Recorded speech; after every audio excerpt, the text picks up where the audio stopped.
Happy Hump Day! Welcome to the Sean O'Connell Show on a Wednesday. ESPN 792 on FM, part of the Utah ESPN Radio Network. Going to be a good one today because we're going to make it a good one. We'll start things off here in just a few seconds with the defensive coordinator at University of Utah, Morgan Scalley, for a Coordinator's Corner. Then Scott Mitchell at noon, Tyson Ewing, the voice of Utah women's basketball, in the wake of huge news for that program. Hour number 3 on a Wednesday. It's our guy Zachariah for the whole hour. And like I said, we're going to start the show today with Morgan Scalley. Coordinator's Corners are brought to you by Breitling Luxury Timepieces, celebrating 140 years of firsts. Time is ticking. Find your fit today at Breitling.com. Morgan Scalley, Utah defensive coordinator, head coach in waiting, joins us to start the show. Morgan, welcome. How are you? OC, dude, the thing I like is that when you start the show with me, there's no place to go afterwards but up. But down. You know what I mean? But down, realistically. It's nice to know for our listeners on a Wednesday, they know it's going to peak in the first 15 minutes and it's all downhill from there. It's like turning 40 years old. You just know after that it's a downhill slide, but at least you're ready for it mentally. Oh, brother. What's up? You tell me what's up. I want to talk a little bit about this Colorado football game. It was not your defense's best performance. It was not the team's overall best performance. As you've digested the film, what were you able to take away? I think the biggest thing for us was you had those opportunities where you can create a big play, havoc play. I think for the first time this season, we had 3 takeaways and our sacks, meet to 7. You're looking for 7 havoc plays a game. So we got to that, but man, did we have some missed opportunities with, not being able to wrap him up in the backfield.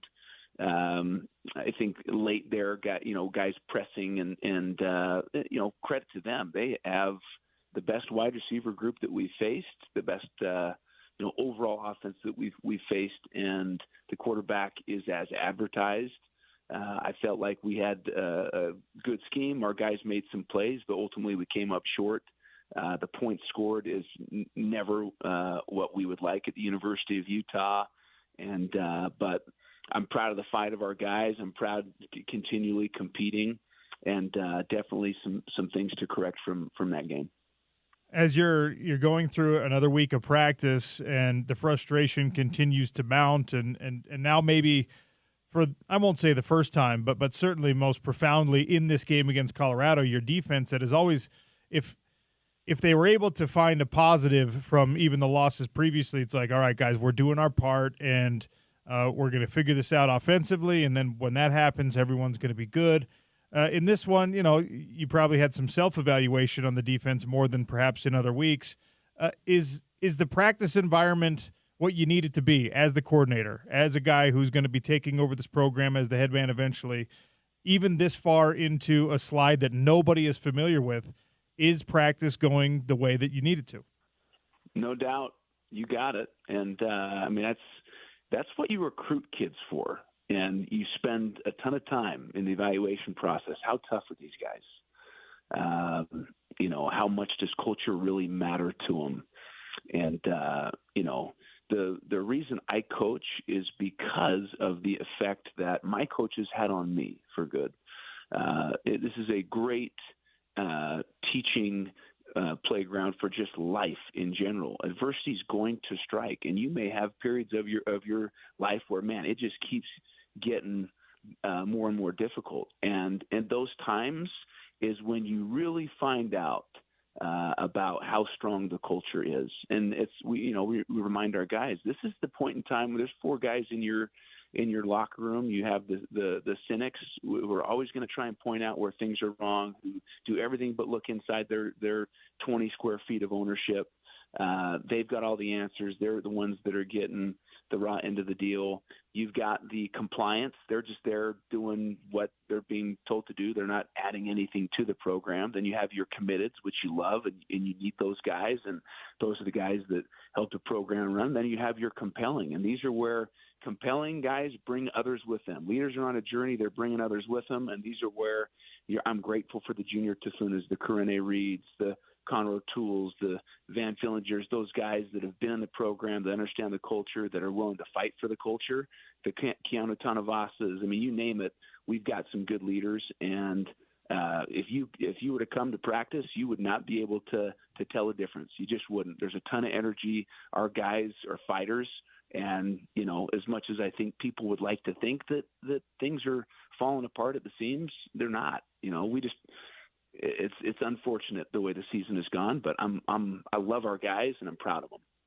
I haven't heard you break it down like that, those 4 different roles. Do you find that they are relatively static once you get into a season, or do you see people move from one category to another, either up or down as the season progresses?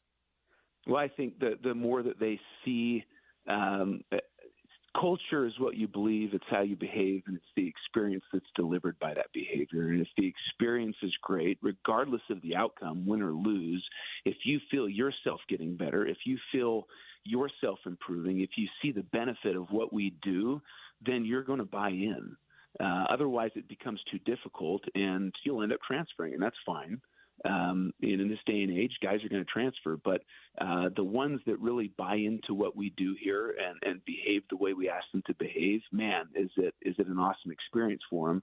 So yeah, you'll have guys all the time that maybe question the position that they're playing, the time that they're getting on the field, and it's like, hey, our job as coaches is to provide clarity, hold you accountable to it, and then give you all the support we can give you. If a player is an issue with whatever, the film will always tell us what we need to know. So every player has a folder on their reps, and it's up to us to always provide clarity about what they're doing or not doing that can help them improve their playing time. So you can definitely go from being one to another. You could go from being a committed guy to a cynic real quick if you can't handle adversity and if you really aren't bought in. So we're fortunate that we've got really, really good kids that continue to fight. Morgan Scally, Utah defensive coordinator, our guest here on the Sean O'Connell Show, opening things up on a Wednesday. It'll be Iowa State this weekend. What are the Cyclones good at? Man, what are they not good at? They run the ball well. They've got 2 different types of backs. One, the scat back that he runs around with a bag of minuses, just handing out minuses. Here you go, missed tackle for you, missed tackle for you. Really good, number 12. And then the other 2 backs, they're power backs. They pride themselves in the run game in being physical. They've got 2 wide receivers that'll be draftable kids that catch everything that comes their way. They got a quarterback that reminds me a lot of the TCU quarterback that we faced. Very good decision maker, gets the ball out quick, has a cannon for an arm. They do, play action pass, really good job there. And then they have tight ends that are physical. So well-balanced team in terms of the run and the pass. They've got a quarterback that runs the show back there, and they've got some good skill players. So we've got our work cut out for us, but we're excited. We love the matchup, and our guys have been practicing hard. You mentioned this when we were talking about the Colorado game just a second ago, but your defense did find the takeaways, and the pass rush got home a little bit more against Colorado. Iowa State has done a good job this year of making sure opposing defenses don't affect them with those havoc plays as much. But now that you've kind of found it, or you found it last week, is there a way to say, aha, do that again? I know it's a lot more complicated than that, but it's like, all right, guys, we finally figured out how to get this for sort of the first time in 2024. So can you build on that momentum, that specific momentum of creating those game-changing plays? Yeah, each team presents different opportunities for that. Colorado's defense or offense is a lot different than Iowa State's. Colorado, we knew the quarterback was going to sit back there and read things. You play a team like TCU, and they don't allow a lot of sacks because of the fact that they're a huge RPO team. He gets the ball out quick. They're a 3-step team. The offense is meant for him to not sit back there in the pocket all day long. The missed opportunities we've had, balls on the ground, and all of a sudden it pops right back up into the offensive player's hands, or we don't jump on it. We try and scoop and score as opposed to diving down on it. So we've addressed all these things as the season's gone along. And our job as those opportunities present themselves, you've got to take advantage of it. You look at a play in the Colorado game, Teo Johnson knocks the ball loose, and if your guys aren't relentless running to the ball, relentless in pursuit, you don't come up with that football. The wide receiver, jumps back on the ball, and it's a first down. So, relentless pursuit really is a huge key component in whether or not you're able to take advantage of balls on the ground. Lander's interception is a zone coverage where we did a great job disguising, and he did a great job of flip turning and finding that thing. We've had some of those not go our way. It goes through our hands, or we don't secure it, and so each offense provides different opportunities for certain things in terms of pressures and sacks. I think we've done a really, really good job all season long of forcing the quarterback to get rid of the ball. That's why we've been so good on third downs is, teams know we're going to pressure, and so that's in their head, that's in their clock, and they're going to get rid of the ball sooner than other teams, right? And so I'm happy with the pressure that we're getting on the quarterback. Obviously, the sack numbers aren't there, but hey, they're getting rid of the ball sooner than they would like, and we're getting out of third downs. I know you guys have your own grades, and you evaluate film very carefully. Do you pay any attention to Pro Football Focus? Is there any cross-referencing? Do they do a good job of evaluating your guys? Do you even pay attention to that? I don't. Okay. I asked. And it's yeah, I mean, we do. We have coaches that do. I'm such a okay, I can see the film. I'm a visual guy. I like to see the film. And do they know our kids' responsibilities? Do they know that, okay, that wasn't really his coverage, but he was trying to make up for something? Yeah. That's always been my gripe with Pro Football Focus, because I know they work very hard and they do, I think, a pretty good job of approximating what they can, but they don't know everyone's assignment on every play. They just don't. And so some of those grades, and the reason I asked you about it is because I gave my listeners a homework assignment of something that came up at the press conference when Coach Witt sat down on Monday about how this time of year, with the transfer portal opening pretty soon, you kind of have to know where your priorities are and who you can't afford to lose and who you really want to prioritize keeping in-house. And a lot of the listeners, I said, give me the top 10 guys that you got to bring back. And a lot of people went to Pro Football Focus and said, well, he grades out highest, so that's how you got to make those decisions. Obviously, there's a lot more into that, but I guess I was going to definitely a starting point. If you know nothing about it, it's definitely a starting point. The other thing that you really have to take into take into account, productivity on the field is huge, and it's obviously the number one. You got to be able to win football games, but how is this kid in the locker room? Is he a leader, right? Does he have a voice? Is he a guy that you can see? He's a great recruiter. I mean, there's certain things that also go into what adds value, but definitely, I mean, when it comes to scouting players from other programs, stuff like that, or guys into the portal, whatever, it's a great starting point for sure.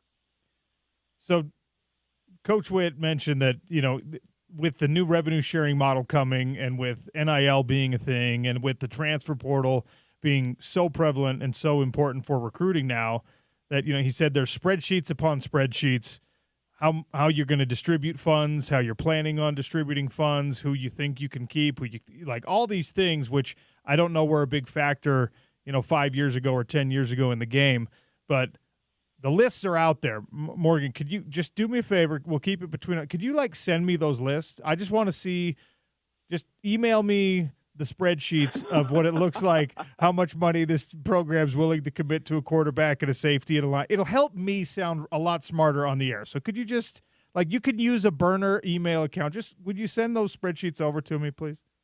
Dude, top secret.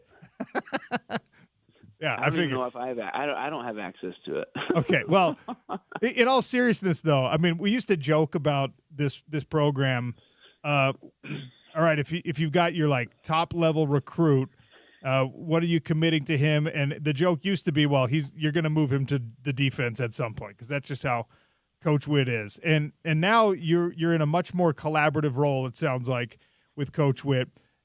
As he's trying to make those decisions, and eventually there'll be your decisions to make of like, hey, how much of our revenue share and how much of our NIL are we willing to commit to a single player, especially at a quarterback position, for example?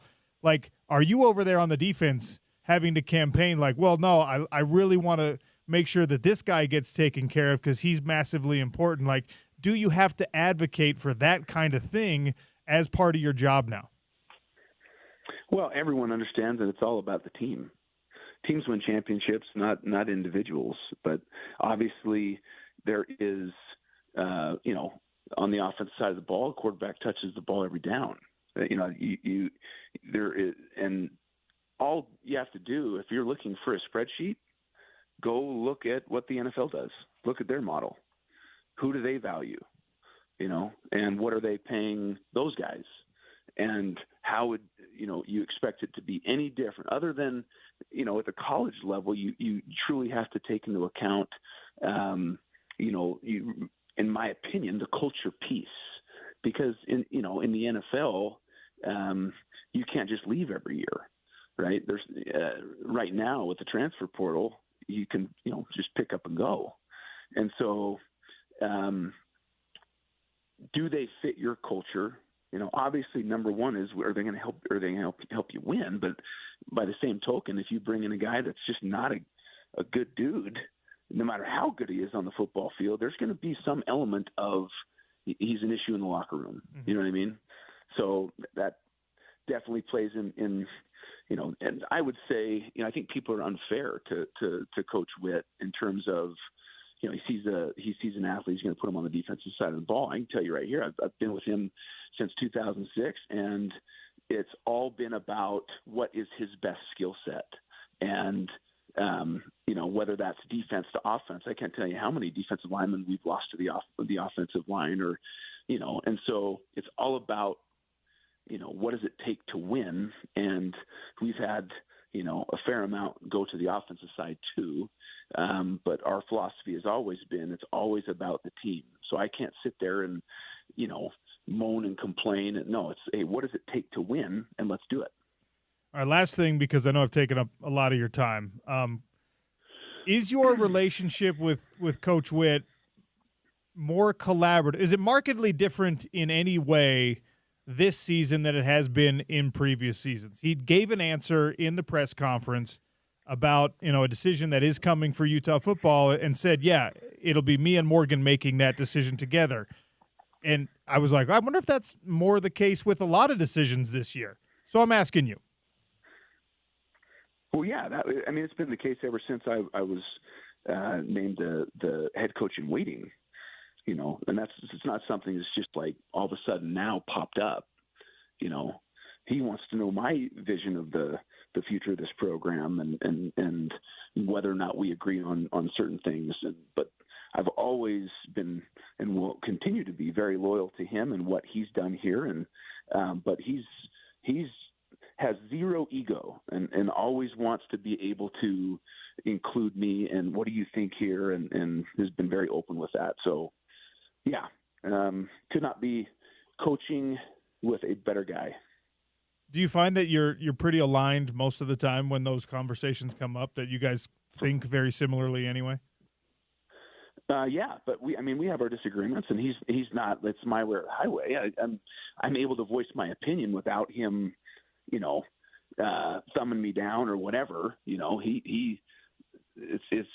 a mutual respect, but obviously he's been in that seat for so long. It's like, why wouldn't I listen to him? Morgan, you're the man. Always appreciate your time. Good luck this week. Appreciate you, brother. Take care. As always, go Utes. Morgan Scalley, defensive coordinator at the University of Utah. Again, Coordinator's Corner brought to you by Breitling Luxury Timepieces. Go check them out at Breitling.com to find your fit. And I know that there are some of you out there wondering, why didn't OC ask him about the offensive coordinator search? Coach Witt mentioned that he was going to be heavily involved in that. I was told prior to the interview that there would be no comment made one way or another on that. And I want to extend the respect to Morgan that he extends to us by joining us every week and not putting him in a position where he has to just no comment and gets uncomfortable. So that's why you were ignoring me, yelling in your ear the whole time? Ask him about the OC. Yes. OC for OC. I'm making the campaign. I actually would be a just abysmally bad offensive coordinator. As a coach, do you feel like you'd be better on the defensive side if you were to coach? 100%. I spent 99% of my football life caring more about the defensive side of the ball and even playing the defensive side of the ball. To try to get on the field at Utah, I moved to the offensive side of the ball because I wasn't going to get reps at linebacker because lateral quickness wasn't exactly my strength, so I wasn't covering sideline to sideline as effectively as I wish I was. So I moved in the last season of my career, the last season at Utah and then the last season of my career at Weber State, I moved over to the offensive side of the ball. But defense is like where the heart is, right? Yeah. So if I would be a bad coach, period. You're like, I'm not actually campaigning, but if I was going to be a coach, I would be more effective on the defensive side of the ball. Actually, I probably would be, you know what, I would be the only value I could present to a college football team. You know the get back coach? Are you familiar with the get back coach? Yeah. The guy that goes up and down the sideline. Get back up. It's like the worst job that you could have on a coaching staff, and it's usually the one that's pulling the sweater, yes. The head coach's hoodie from the back. It's usually given to the lowest guy on the ladder in the strength staff. He's got to walk up and down the sideline, back up, and all these punk 18-year-old kids are giving him the side eye because for the 90th time in one game he's told them to back up. And they're like, I'm not even on the white, coach. What are you doing? The only thing worse, and it's no longer, I don't think at least, you used to have, the headsets all used to be wired. Right.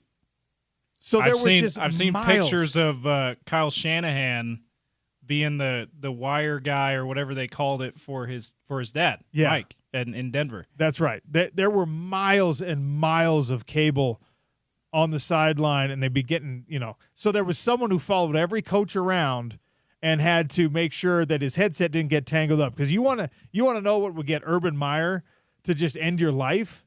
If you didn't give him enough slack on the headset and it got yanked unexpectedly off of his ears, right? Like your life. That was the only sideline duty that was worse than the get back guy. So I could be a decent get back guy because all it is you just got to be a jerk to people. And that's not even considering the TV or radio guys, the sideline reporters who also had lots of wires back then. Nothing was wireless. Wireless technology really has changed everything in our lives, but especially on a football sideline. I bet it's reduced injuries. I bet there was a bunch of situations where guys were tripping over cables.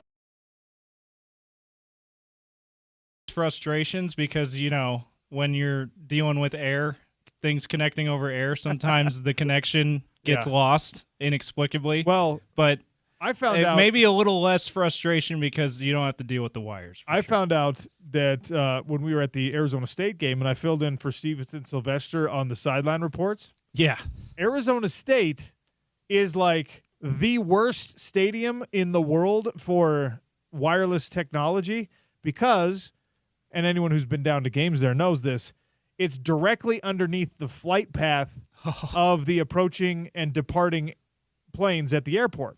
So the FAA scrambles your signals because of that, because they need the communication open. And then also, like many stadiums, it is just a concrete bunker in a lot of places. Yeah. So as you walk back into the tunnel, as the coach is hustling to go into halftime, right? You're now behind 46 feet of concrete and you have no signal. And whatever Kyle Whittingham said as we were going into the halftime was just gone. So those of you that are frustrated with those moments, there's a little inside baseball for you and what we have to deal with on the radio side. Beats digging ditches, at least. Definitely does. All right. Big thanks to Morgan Scally for joining us. He's the man. Just whether you're happy with the way this season has gone or not, whether you're confident that Utah football has the right path forward or not, well, take away the or not there. I don't know when it's going to happen.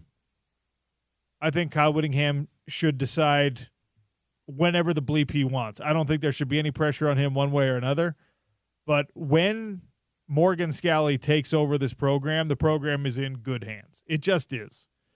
And I knew that already, but every time I talk to him, it confirms that further and further. And I look forward to the day when I get to call him head coach. Head coach in waiting is also pretty cool. Defensive coordinator is also pretty cool. But I'm in no rush like a lot of Utah fans are, because I, for one, have not forgotten that Kyle Whittingham is one of the best coaches in the country. That hasn't changed just because you're having a bad year. He is having a bad year, a down year as a coach. It doesn't mean he's not one of the best coaches in the country. It happens in a lot of cases. I hope that the decision-making process is relatively unaffected by the fact that this is a bad year, if that makes sense. All right. Did we accidentally break college football by trying to fix college football? Last night's college football playoff rankings and some comments from Lane Kiffin have me thinking that maybe we did.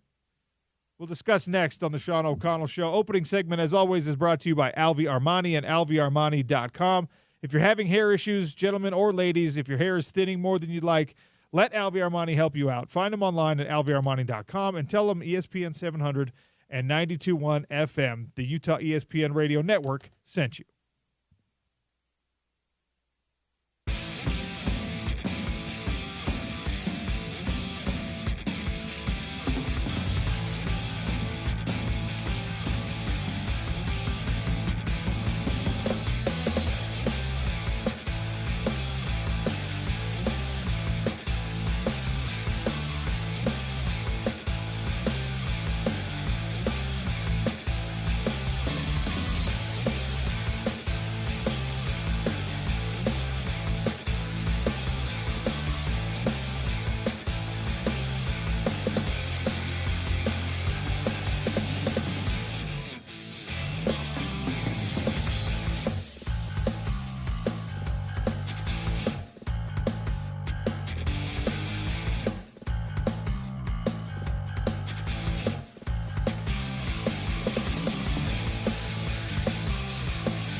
Kansas is a team that nobody wants to see right now because they are on fire. How about this? The worst preseason prediction I made was that Kansas would be in the playoff. But as it turns out, Jayhawks might decide who is in the playoff. They may get there themselves. They're about 4 bounces away from being in the mix. Yeah. They took Iowa State out, then they took BYU out. Now they've got Colorado at 14. This could really be instructive right here. BYU falls 8 spots after losing to Kansas. The Cougars 9-1, but down 8 on the way to win them. Still in the mix at 9-1. That sound courtesy of ESPN from their college football playoff ranking show last night. Reese Davis, Joey Galloway on the commentary.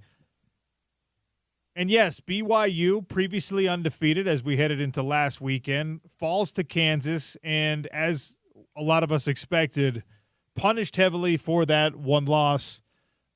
The committee does not have a lot of belief in the Big 12 Conference, and as we can see, didn't have a lot of belief in BYU in the first place. If they were any other – if Oregon loses a game this year, they're not going to drop 8 spots, all right? It wouldn't happen to Oregon because this committee believes in Oregon and believes in the Big Ten and thinks that any loss in the Big Ten is a quality loss.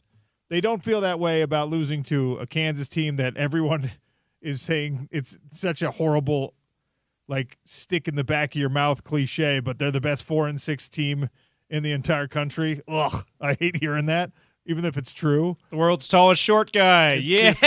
Let's go. In the land of the blind, the one-eyed man is king. My dad used to say that all the time. What a great dadism. It's a very dad thing to say.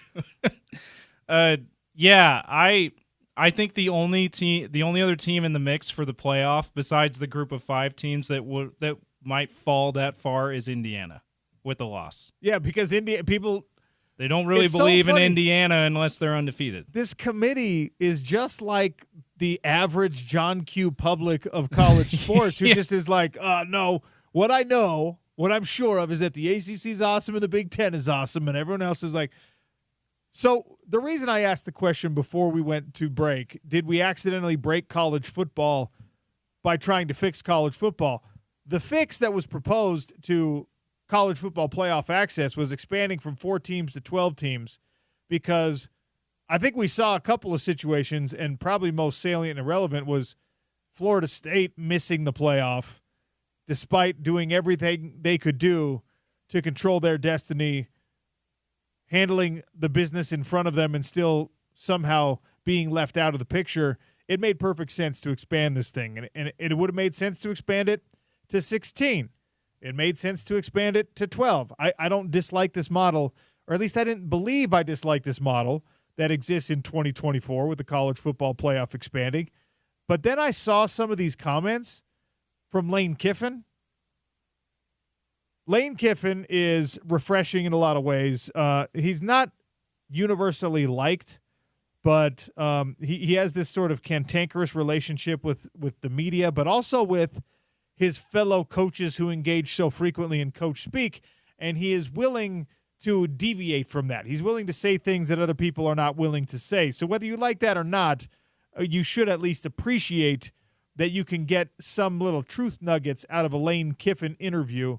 And he said that there are plenty of coaches, and he has talked to plenty of coaches, and maybe he is reflecting that he himself feels this way, that would rather just not even participate in the SEC championship game because losing in an SEC championship game is too risky. The way it's shaken out in the SEC conference, if you lose the SEC championship game, you're a 3-loss team because you're a 2-loss team going in, you're a 3-loss team coming out, and now because of where SMU is at, because of where Miami's at, because of where BYU's at, and most importantly because of where Boise State is at, you are potentially, as a runner-up in the SEC, left out because you have played an extra game, whereas the teams around you in this logjam of, at that point, 10-2 SEC teams, they are going to get in as the 6 through 12 seeds. They are going to find their way in, whereas if you get that third loss, even if it's in an SEC championship game, the feeling is I'm going to miss out on the college football playoff. So I honestly don't understand this thinking at all. I put a poll question out at Real OC Sports. What's more important for your program? What's more prestigious for your program? Being a conference champion, which, of course, you have to play in the conference championship game to be a conference champion, or is it more important and more prestigious to be a 6 through 12 seed in an expanded college football playoff? A conference championship should mean a lot more. Well, this reminds me of the debate in the very recent 4-team era when Utah was winning Pac-12 championships. They weren't in the mix for the playoff because they had too many losses going into those. But when they're winning Pac-12 championships and going to the Rose Bowl, people were like, you know what? I might want to play in the Rose Bowl than in the Peach Bowl or the Fiesta Bowl in the college football playoff. Like that might be what I wanted to, and get blown out there. I'd rather, I played in the Rose Bowl. Like there was some of that debate in the 4-team era too. My thought is, OC, and we won't do this because it means losing potential revenue opportunity, but it almost feels like we should go backwards to pre-conference championship game model and just like a soccer standings, whoever's at the top of the table wins the championship. It almost feels like maybe that's the way to do it. So, because I think what Lane says has a lot of merit to it, and it really doesn't. This year in particular, it may be more of a risk to make it to the SEC championship game than it would be to not make it. Which, I mean, I'm not doubting the veracity of what he's saying. Yeah. He's telling the truth. He's not the only coach who feels this way, or he certainly isn't hearing this, and it's not coming from, like, the equipment manager somewhere. I've talked to other coaches, so I'll just kind of give you the feeling that some other coaches, they don't want to be in the conference championship game. He says in it, but he's referring to the SEC championship game. The reward to get a bye versus the risk to get knocked out completely, that's pretty big. That's a really big risk. Yes, it is. But here's my thought on the whole situation. We have to decide as a sports public, as a college football playoff selection committee, as more importantly, the decision makers in college football, whether or not we want to have conference champions in the first place. The answer is yes, we do. We should. No one is. If I put to a vote, should we abolish conference championships altogether? The answer is going to be 100% no. Yeah. Because some people are just, the Joker. They want to watch the world burn. It'll be like 98%. No, I don't want to get rid of conference championships.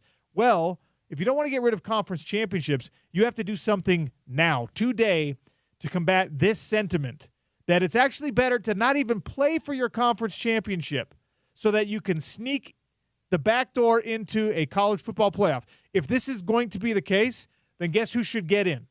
If we have determined that the SEC and the Big Ten are so deep, so talented, so good that they deserve to be in the college football playoff, then the winner gets the automatic bid in the bye, the runner-up gets the next bid, and the next team out gets the next bid. Yeah. You cannot disincentivize participating in a conference championship game. Or, like you're saying, James, you just have to eliminate the conference championship game altogether. And you just have to say it's 1-2. Number one is right now, if you ended the season today, the Big 12 conference champion would be BYU, right? Okay, BYU, you're in. Have fun. And Colorado and Arizona State and Iowa State, all the people shuffled underneath them, sorry, but you don't get to even play for a conference championship game. You don't get to test it out. And if you're Colorado, you're furious about that because you're looking at it and you're going like, wait. I could have gone to that conference championship game, and we're playing better right now than BYU is. We could have beat them. We could have leapfrogged them. Nope, sorry. No conference championship game because all these SEC coaches decided they would rather not play in one so they didn't have to risk the loss. You know how insane that is? Yeah, the conference championship games, to be clear, are they're awesome. If this is the best way to maybe combat this sentiment might just be to consider taking them away. James, you're not wrong in saying that. It's just, I know you're not saying you want that, but you're absolutely not wrong in saying that if you want Kirby Smart, for example, if you want him to care about a conference championship game, especially when his team is in a 2-loss situation, then you have to tell him, even if you're the runner-up, even if you're the loser of the conference championship game, you're going to get into the playoff. The can of worms you open there, and that's not this isn't necessarily going to happen in conferences like the Big Ten and the SEC that are just loaded most years, and this year no exception, is like, for example, 2018 Pac-12 championship. Washington was a 3-loss team, and that's a respectable. Hey, that's a respectable in a 12-team era. Respectable team to make the playoff. But Utah was a 4-loss team playing in that game. You know what I'm saying? And in most years, people would be like, well, all due respect to Utah, great season, making it to the Pac-12 championship game. They really have no business being in the playoff as a 4-loss team. Right now, though, you have those kind of situations that make that a little tricky. But right now, there is no Pac-12, but the ACC and the Big 12 are the equivalent of what the Pac-12 was then. And right now, the runner-up is not going to get in. The runner-up in either of these conferences, the ACC's got a chance. I don't think the Big 12 runner-up has any prayer of getting in to the college football playoff. This is a one-bid league this year, so we're talking only about the power players. We're talking only about the Big Ten and the SEC, and I'm telling you, Lane Kiffin, this is a warning from Lane Kiffin that you have to tweak it a little bit, because everyone that was pretending they wanted more access to the college football playoff for teams like Boise State and teams like Indiana, everyone who pretended like they wanted it to be a meritocracy is now backpedaling and saying, whoa, we actually don't like this. We don't want to see Boise State get a first-round bye. We don't want to see the Indiana Hoosiers, not basketball, but the Indiana Hoosiers football team be contending for something important. It's really weird the way that these 13 people in the college football playoff committee, and more importantly, the media that consciously or unconsciously influences their opinions, is like, well, I don't know. Did you see what Joey Galloway proposed that Indiana rest their starting quarterback against Ohio State because the only thing that could screw up them getting into the college football playoff in his mind was that quarterback getting hurt. They can afford to lose to Ohio State in his mind. I don't agree with that. I don't agree with that either. But his thought was that you can afford to lose to Ohio State. As long as he's healthy, he can help you win the Big Ten championship still. He's thinking Jordan Travis from Florida State last year with that argument. Yeah. And that's what happened to Florida State. So it's not like he's completely up in the night. But, again, if we have now decided to prioritize participation in the college football playoff over conference championships, we have screwed this up. Conference championships should mean more. And I thought by giving the 4 highest-ranked conference champions a bye, I thought that we had addressed this. I thought that the rule set was high quality. I thought it was like, now you're keeping emphasis on that. You're making sure they care about the regular season. You're making sure they care about their conference play. They care about their conference championships.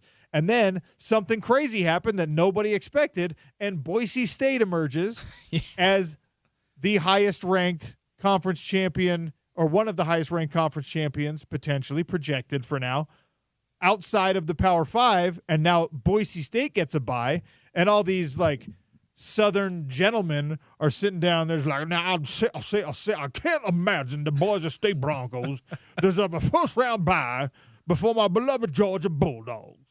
And they just can't handle the idea that you would have to reward Boise State. And also, Boise State is only in that spot because they have Ashton Genty. Yes, it's not resume-based. If they didn't have Ashton Genty, then they wouldn't be higher ranked than BYU right now. Yeah. BYU would not have been dropped 8 spots. It's wild. Yeah. What has happened with these rankings? Listen, BYU, that was worst case scenario up to this point in the season, losing to Kansas at home. but there's no way they should be lower than Boise State. No way. We were talking about this off air, OC. By the end of the year, if they win the Big 12, they'll have at least 3 wins over ranked teams, including SMU, who might end up being the ACC champion. I put the poll out regarding this because you and I were having this discussion.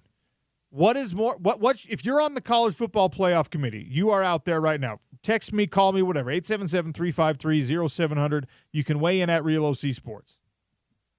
You are on the college football playoff committee. Ward Emanuel from Michigan calls you and says, "Hey, James, I need you. You are now helping me decide who belongs in these college football playoff rankings." How high? Jump. How high? Okay. That's what I'm doing. Well, I'm surprised to hear you say that because he's a Michigan man and you're an Ohio State guy. Well, yeah, but no, it's fine. But I'm rising to this occasion. Okay, as we're setting aside. You put yourself in the seat. You wear the hat of a college football playoff selection committee member. You're sitting down there, and they're like, "Okay, what are we going to reward more heavily?" And this is all projecting out. This is all hypothetical at this moment, and I know it comes out in the wash. And this is what sports radio is. Okay, everyone, so relax. Boise State potentially could finish as a 1-loss team? Yeah, 11-1 or 12-1 Mountain West champion. With one ranked win. One ranked win. And that ranked win would come over UNLV potentially in a conference championship game. Or I guess Colorado State could be ranked like number 25 if they end up being in the conference championship game. But in any case, your resume is now based on a quality loss to Oregon and a run of wins outside of that game. And let's be honest, the quiet part is having a Heisman finals. And yes, and having a reason for people to pay attention to you. That's the quiet part of all this. They're getting this run mostly because Ashton Genty is so awesome. He's one of the 3 best players in all of college football right now, undeniably, and that's great. And it actually is a testament to a theory I had for many years when we were talking about this in the Pac-12. Like, nobody stays up late and watches Boise State games. Nobody stays up late and watches Pac-12 games. They didn't do it. But if you had a Christian McCaffrey type player, if you had a Caleb Williams, there was a little bit of this with Justin Herbert and even with Kayvon Thibodeau. Now you build a little bit more momentum conversationally, and your rankings are going to reflect that. But I digress. Do you reward more heavily a season like Boise State is having, where you're undefeated in conference play, you're a 1-loss team with a quality loss, but you really only have one win that matters, one win that anyone else, based on our own rankings, has decided we care about that, we're impressed by this? Or is it more impressive to be a 1 or 2 loss Big 12 champ like a BYU would be, like a Colorado would be? If BYU wins, they will have as many as 4 top 25 wins as a Big 12 champ, including, like you said, potentially over an ACC champion. If Colorado ends up winning this thing, they would have had to beat, at that point, at least 3 ranked teams, 3 top 25 teams in order to get to that spot. Arizona State is going to have to, if they want to win a conference championship game, they're going to have to beat 2 weeks in a row top 25 teams just for an opportunity to control their own destiny in a territorial cup. So you see what I'm saying here. What should you reward more heavily? Being a 1 or 2 loss Power 4 conference champ with at least 3 ranked wins, or a mid-major conference champ, undefeated in conference, maybe 1 loss on your schedule, but you don't have any top 25 wins. Should we tease it for the hot lunch, or do you want me to answer it now? Keep your answer for the hot lunch. Ooh. Don't Stay even in your open your cars. mouth. That's what we'll talk about in the hot lunch. The show today and every day brought to you by Les Schwab Tires. Les Schwab Tires, wheels, accessories. They've got it all for whatever you drive. Stop by your local Les Schwab today. The professionals there will get the job done right the first time. Hot lunch is coming next on the Sean O'Connell Show, ESPN 700. 92.1 FM, part of the Utah ESPN Radio Network.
Hot lunch today brought to you by Lemon Shark Poke.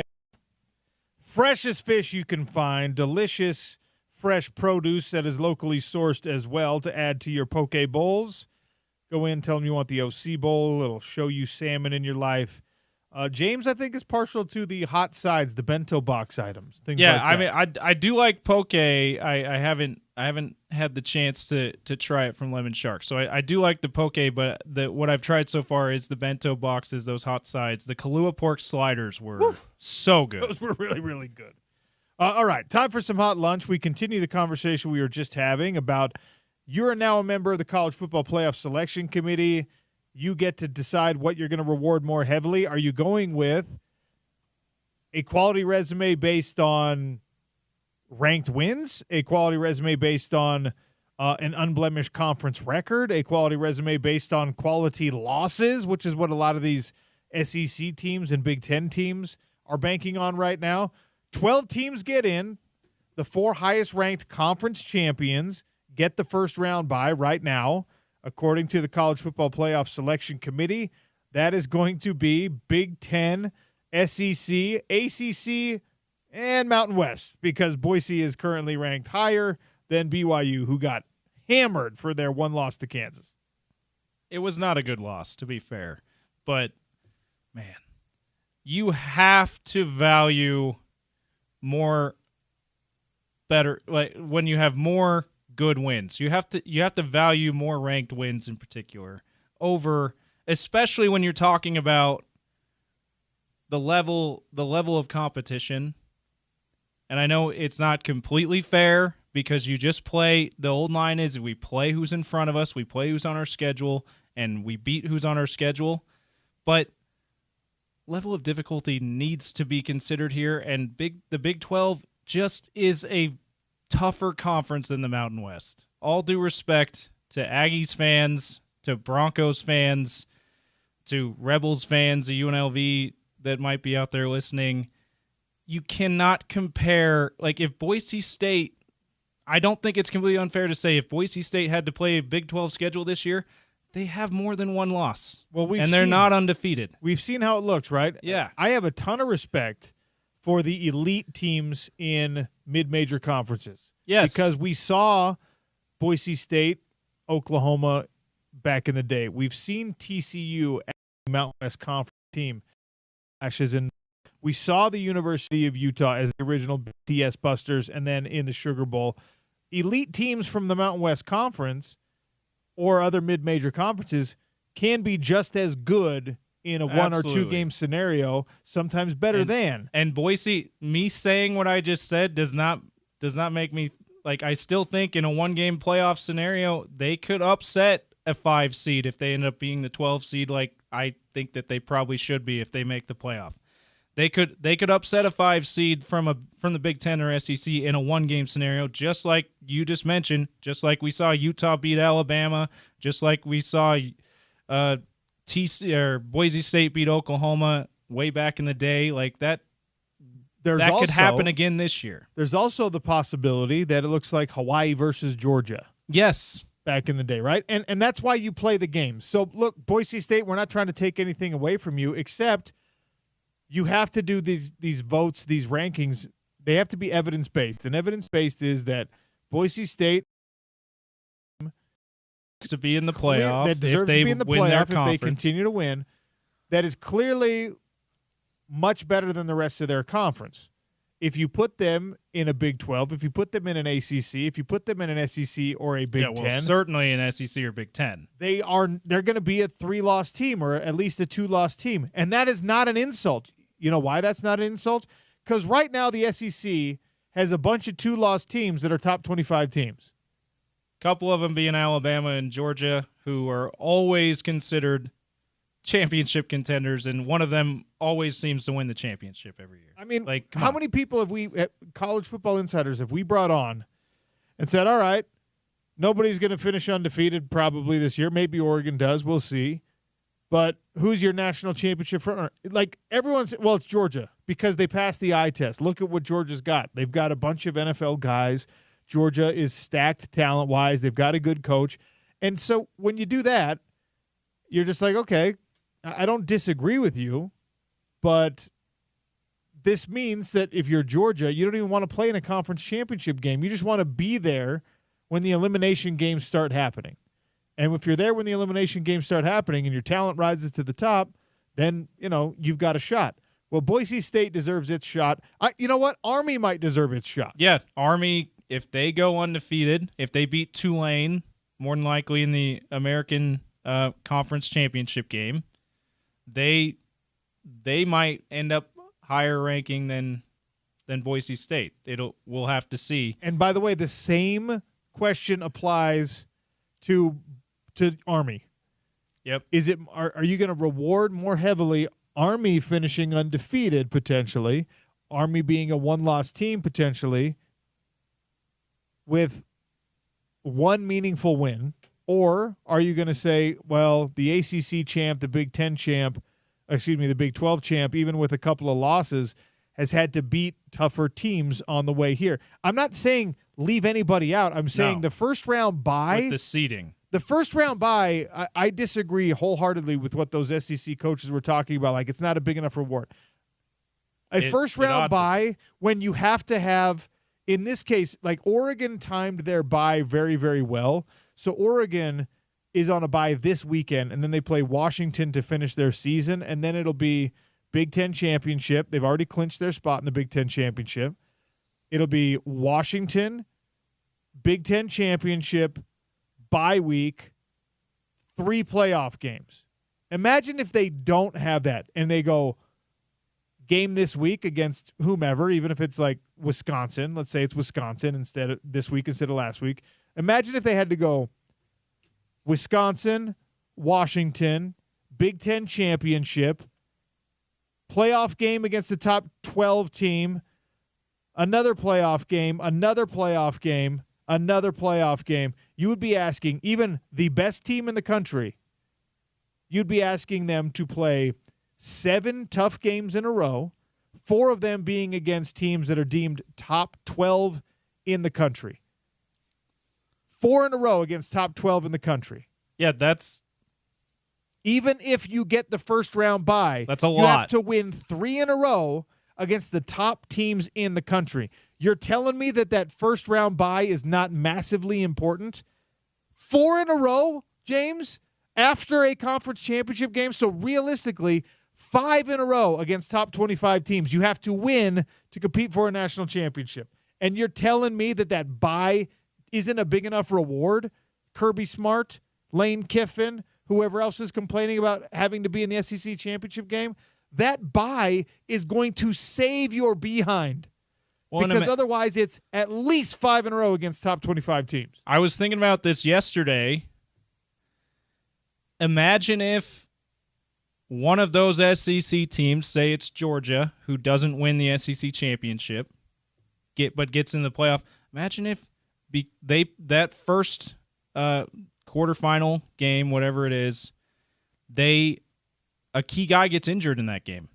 If they win the SEC championship, that injury doesn't happen because they're on a bye. Correct. Like that's something else that not being considered here. If you don't have to play, your players are healthy. My idea, my hypothesis here, and it will be tested. I think that for the first several years, probably, of this expanded college football playoff, the champion emerges from those top 4 seeds. I really have a hard time believing that there's anybody who's got enough gas in the tank, even Georgia, even Alabama, even potentially Ohio State or Ole Miss, or it could be Oregon if Oregon falls, right? I really have a hard time believing that there's any team in college football, no matter how deep and how talented, that can actually get through 4 consecutive top 25 opponents without stubbing their toe. Even 3 is going to be very, very difficult. But that bye week, I think, is going to become something that everybody obsesses over, everybody seeks after, and everybody is desperate to get that bye week in the first round of the playoffs because it's just such a massive Herculean task to try and overcome conference championship opponent, playoff opponent, playoff opponent, playoff opponent, national champion opponent. That's ridiculous. And that's not even factoring in how you finish your regular season, which for some people is rivalry game. For other people is just because how scheduling worked out. Another really good team. It's nuts. You think about SEC, Texas plays Texas A&M. Both of those teams still in the mix for an SEC championship. That the Texas A&M rivalry is back, and that's how they finish the season. So that's if Texas loses that game, and then or if they lose the SEC championship game out of the top 4, they now, just as that example, that's 6 in a row for them. And so maybe we just, as we're talking about this, OC, maybe it just needs to be played out. Maybe these coaches are thinking this way because they haven't experienced not having that first-round bye or experienced having that first-round bye and how big a deal that could be. Yeah, I think you're right. I think that a realization will be had that the first-round bye is definitely worth the reward of playing in a conference championship game. I just believe that. I think it's going to play out that way. I think for the first several years of a college football playoff expanded to 12 teams, the champion is one of those top 4 seeds. I think that's how it plays out, but we'll see. No, watch, I'll get proven wrong this year, and Boise State will they'll not get the first round bye. We'll come roaring out of nowhere and win a national championship for the first time. Gallop over people. Okay, I see what you did. You did it on purpose. Stop smiling at me that way. Don't do that. I could almost hear it. I see what you did, and I hated it. Yes. I'm glad you filled it in. That's the Hot Lunch brought to you by Lemon Shark Poke. I also want to remind everyone about Wooden Grail. If you're a hat wearer, James is a hat wearer. James likes hats. I like hats. In fact, I think my wife threw away my 2 favorite hats because she doesn't like them. Oh, no. And so are they too dirty? They weren't even that dirty. Okay. I think she just doesn't I've got a couple hats that I've taken on camping too many times, but I love them. And my wife comments every once in a while. I think that looks disgusting. I'm like, I'm sorry, I love it. I think it's because I leave them on the dinner table and stuff, and I think they just got to a point where she was like, get this thing out of here. And she knows that I'm a messy enough person that I don't notice right away. And so I'll be like, oh, wait. Anyway, that's not the point here. Yeah. The point is that I now have an opportunity to replace even my beloved favorite lost hats with something that is an upgrade, with something that is unique. It's a Utah-born hat company, and they have blown up with these incredibly cool, really, really stylish, super high-quality hats, probably the nicest you've ever seen or worn. They're a brand-new partner, and just in the last few months, they've grown so big. Not only now can they sell officially licensed Utah gear, but they've got the Cougs, they've got the Aggies, they've got Kansas State, they've got several other universities. And if you want to be happy with a hat, just go to Wooden Grail. I'm partial to the Flip the Script series they have where they turn the names upside down. They also have a really cool trucker hat if you're still living in 2005 like I am. All right? But for the holidays, go search it out for your friends, for your loved ones. Do them a favor. If you don't know exactly what hat they'll want, gift cards are available so that they can choose the team. They can choose the hat. It's hard to select styles that are going to fit on people's heads. Gift cards are a perfect stocking stuffer, and you can easily grab them by going to the website, woodengrail.com. Click on the gift card link. And also, if you're still not convinced based on my testimony, come by the tailgate, the Utah tailgate against Iowa State before Senior Day this weekend. Wooden Grail is going to be up there. You can try on the hats. You can see the selection. You can buy the hats in person, or you can just confirm that they are exactly what I said, stylish, incredible, high quality, and then you can populate the gift cards and the stockings accordingly. Woodengrail.com. I believe coming relatively soon, we might have one for ourselves that you can watch us. You can see us on the YouTube stream rocking some of these Wooden Grail hats. Are you telling me they're giving us some? I really want some. Little birdie told me that was a possibility. Don't tease me if it's not happening. I've already bought one anyway. It's fine. Woodengrail.com. That's wood, the letter N. Grail is Grail.com. Grab the gift cards. Grab the hats. Holidays are coming up, ladies and gentlemen. It's the Sean O'Connell Show, way over time. Hour 2 begins next on ESPN 700 and 92.1 FM, part of the Utah ESPN Radio Network.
All right, we had to reorganize things a little bit. Scott Mitchell is going to join us at 12:45. Still coming up at 12:30 will be Tyson Ewing, the voice of Utah women's basketball.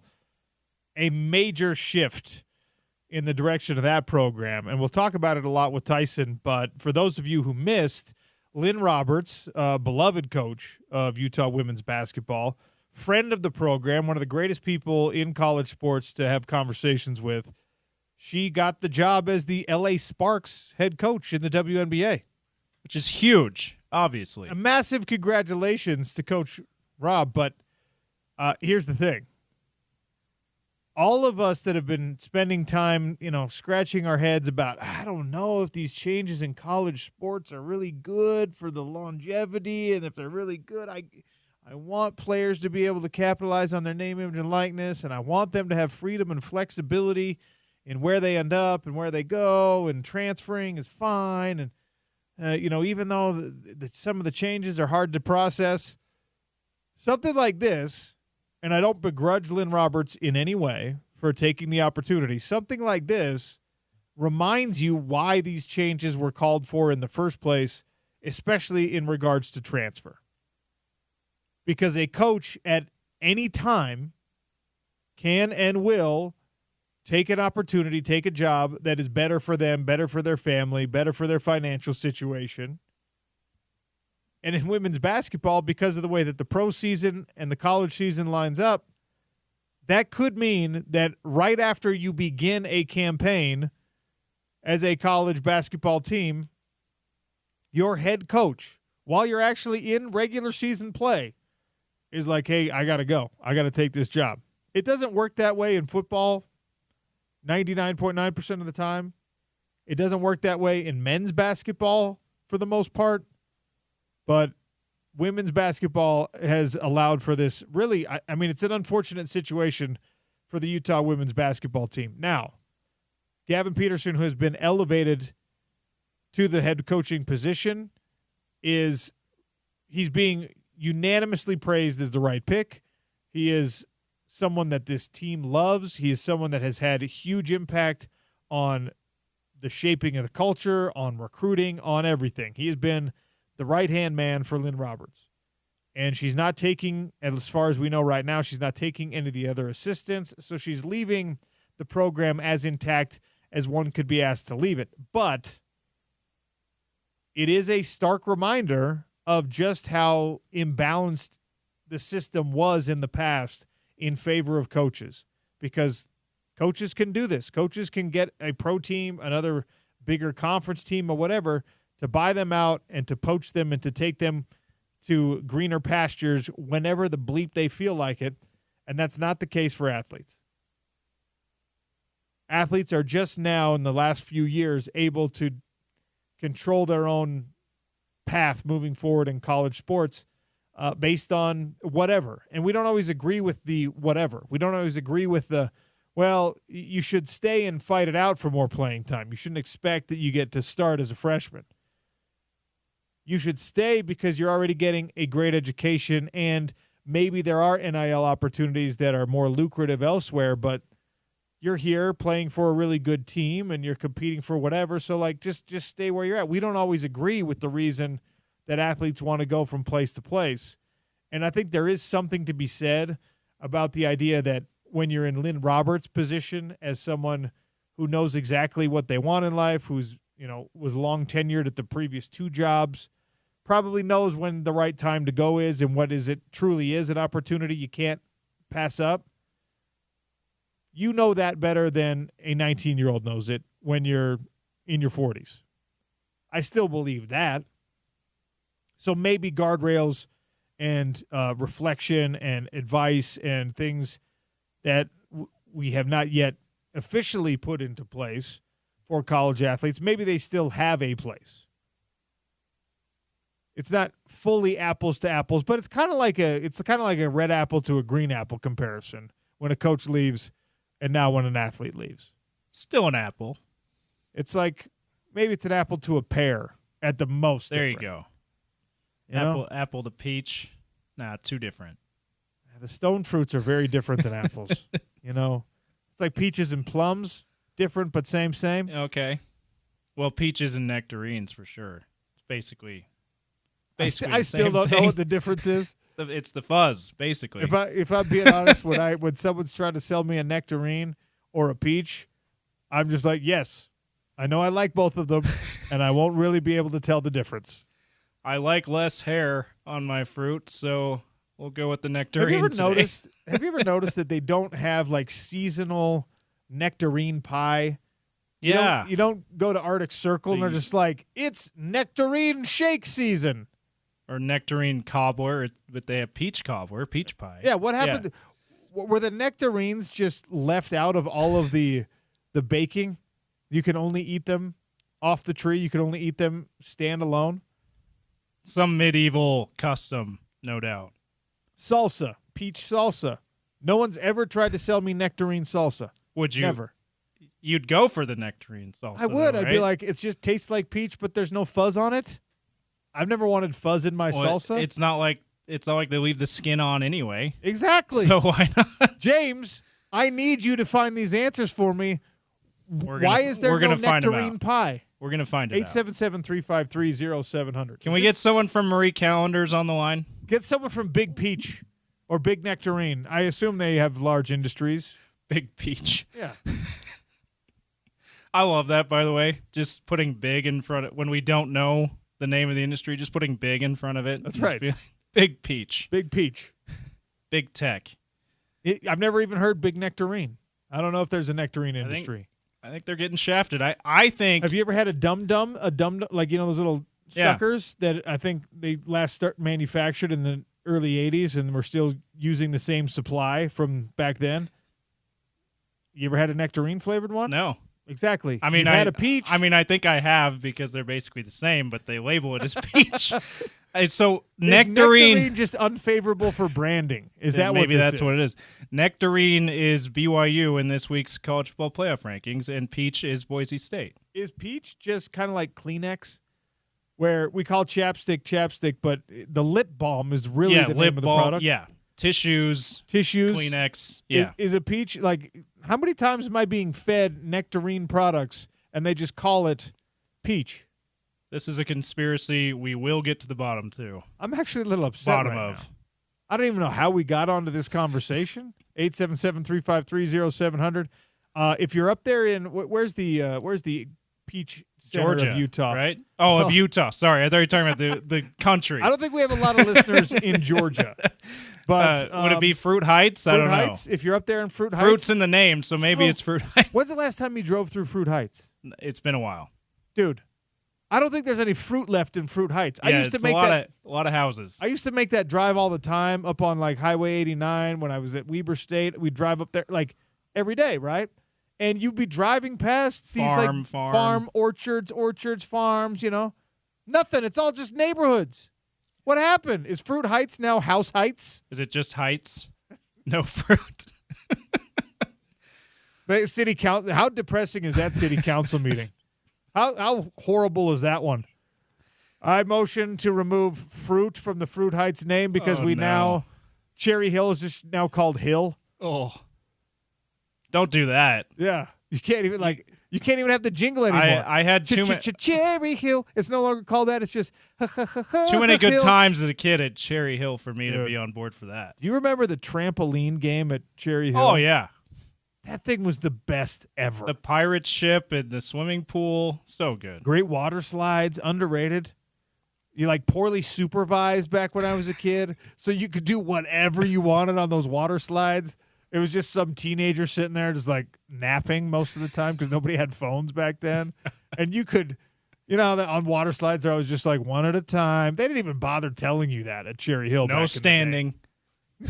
Yeah, right. How many times we tried to run down that thing? Sit down. Sit down, not head first, feet first. Yeah, wrong. Gosh, those were the days. That trampoline game, I'm pretty sure, is gone. Yeah, probably. It's been a while. I haven't been since I was a kid, so I can't confirm. Based on the way that this conversation is deteriorated, we might not even know if it's called Cherry Hill anymore. It's true. It just might be called Hill, and Fruit Heights might just be called Heights. We love our Fruit Heights listeners, by the way. Our Heights listeners. Yes. Thank you for tuning in. If you're listening from the Heights right now, tell me why nectarine and peach are just categorized together when they're in products. Why you can't buy a nectarine flavored anything. 877-353-0700. I also want to remind everybody, with Christmas approaching, you're going to be shipping a lot of things, right? You're sending gifts. You're sending Christmas cards. Postnet has you covered for all of your shipping needs. Also, if you want to set up a virtual mailbox where you can virtually manage your physical mail, that's That's something that they offer to anyone, not just businesses, but to private residences, to private individuals. It really is a super efficient way for you to manage this kind of mess of daily life. Postnet has locations in Draper, North Salt Lake, Spanish Fork, West Valley. If you haven't set up your virtual mail, at least ask them about it. Tell them that OC sent you, postnet.com or one of those locations. Dependable solutions, but especially for your shipping and mailing and printing needs. Anything that the big box shop can take care of for you, they can also do, but they're going to care about the results. They're going to make sure that the photos are printed on the right paper, at the right sheen, with the right color. And if they don't get it right the first time, they will correct anything. If you need a banner made, maybe somebody's coming home, maybe you're having a big company Christmas party, they can take care of all of this stuff for you. And their customer service is second to none. Tell Postnet that OC and ESPN 700 sent you. We're going to talk about Lynn Roberts getting that LA Sparks job with Tyson Ewing next on the Sean O'Connell Show, Utah's ESPN Radio Network.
Welcome back to the Sean O'Connell Show here on ESPN 700. We welcome in Tyson Ewing, voice of Utah women's basketball, friend of the program, to talk about the big news that we got yesterday. Lynn Roberts leaving her position as the head coach of Utah women's basketball to take over for the WNBA's Los Angeles Sparks franchise. Wow. Big stuff. Tyson, welcome to the show. How are you? Doing well. How are you, Sean? Doing great. I'm not going to pretend I wasn't shocked by this news yesterday. Did you have any inkling well before we did? The answer is no, Sean. I had zero inkling, and I was probably about as stunned as you were, to be honest. Maybe slightly. I'd say maybe slightly more, actually. Probably more, since this is more part of your daily life than it is a part of my daily life. But look, I'm happy for Coach Rob. She's awesome. I think that it's a no-brainer that someone of her talents should be allowed an opportunity at the highest level. I hate the timing of it. This is just how – this is the second, by the way, for all of you out there listening. This is the second NCAA head coach in a week that has left their position during a season, active in a season, to take over a WNBA franchise. It happened with Florida Gulf Coast coach. What was that? A week ago today, actually. Mm-hmm. He took over the Atlanta Dream franchise. So let's talk about the timing of it. I know that it's just, this is kind of how it lays out on the WNBA's schedule. Is there any way to fix this? I honestly don't think so, because like you said, and like we all know, especially with the increase of viewership in the WNBA, we saw how fast the WNBA season rolls around once the NCAA season ends, and it's vice versa, right? It feels like the WNBA season just ended because it did, and then college season starts right back up. So, I really don't think there's any way around it, just because there is the schedule is designed this way. So I don't think there is, because they obviously want to get a coach as quickly as possible. It's just unfortunate for those that are going in and, picking coaches from the college rank. But unfortunately, it just is what it is. So I think a lot of us didn't realize, maybe even until we were reading these articles about her departing, is that, the economics of the WNBA have not been necessarily advantageous for coaches over jobs in college basketball. That's not usually the case when you're talking about comparing college sports to pro leagues, really anywhere else. But, she was well taken care of at the University of Utah. Do we have any idea whether this is a big financial step up, or is it just an opportunity to coach in the pro game? I have not heard of anything drastic. I would imagine there was some sort of a change.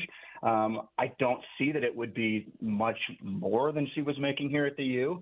But to your point, I would probably have to lean on towards the fact that it's an opportunity for her, as she's obviously proven herself that she can run an offensive system that can produce in winning games, that she can now take that to the next level. Obviously, a professional sports franchise saw, hey, we want to incorporate this into our own team. And in my opinion, I think this is more of an opportunity for Lynn to go and show what she's made of than a financial opportunity. But I would still say that there's definitely something, whether there's some sort of benefits in some way, shape, or form. But as far as the actual financial part of it, I don't see how it could be too much more than she was making here.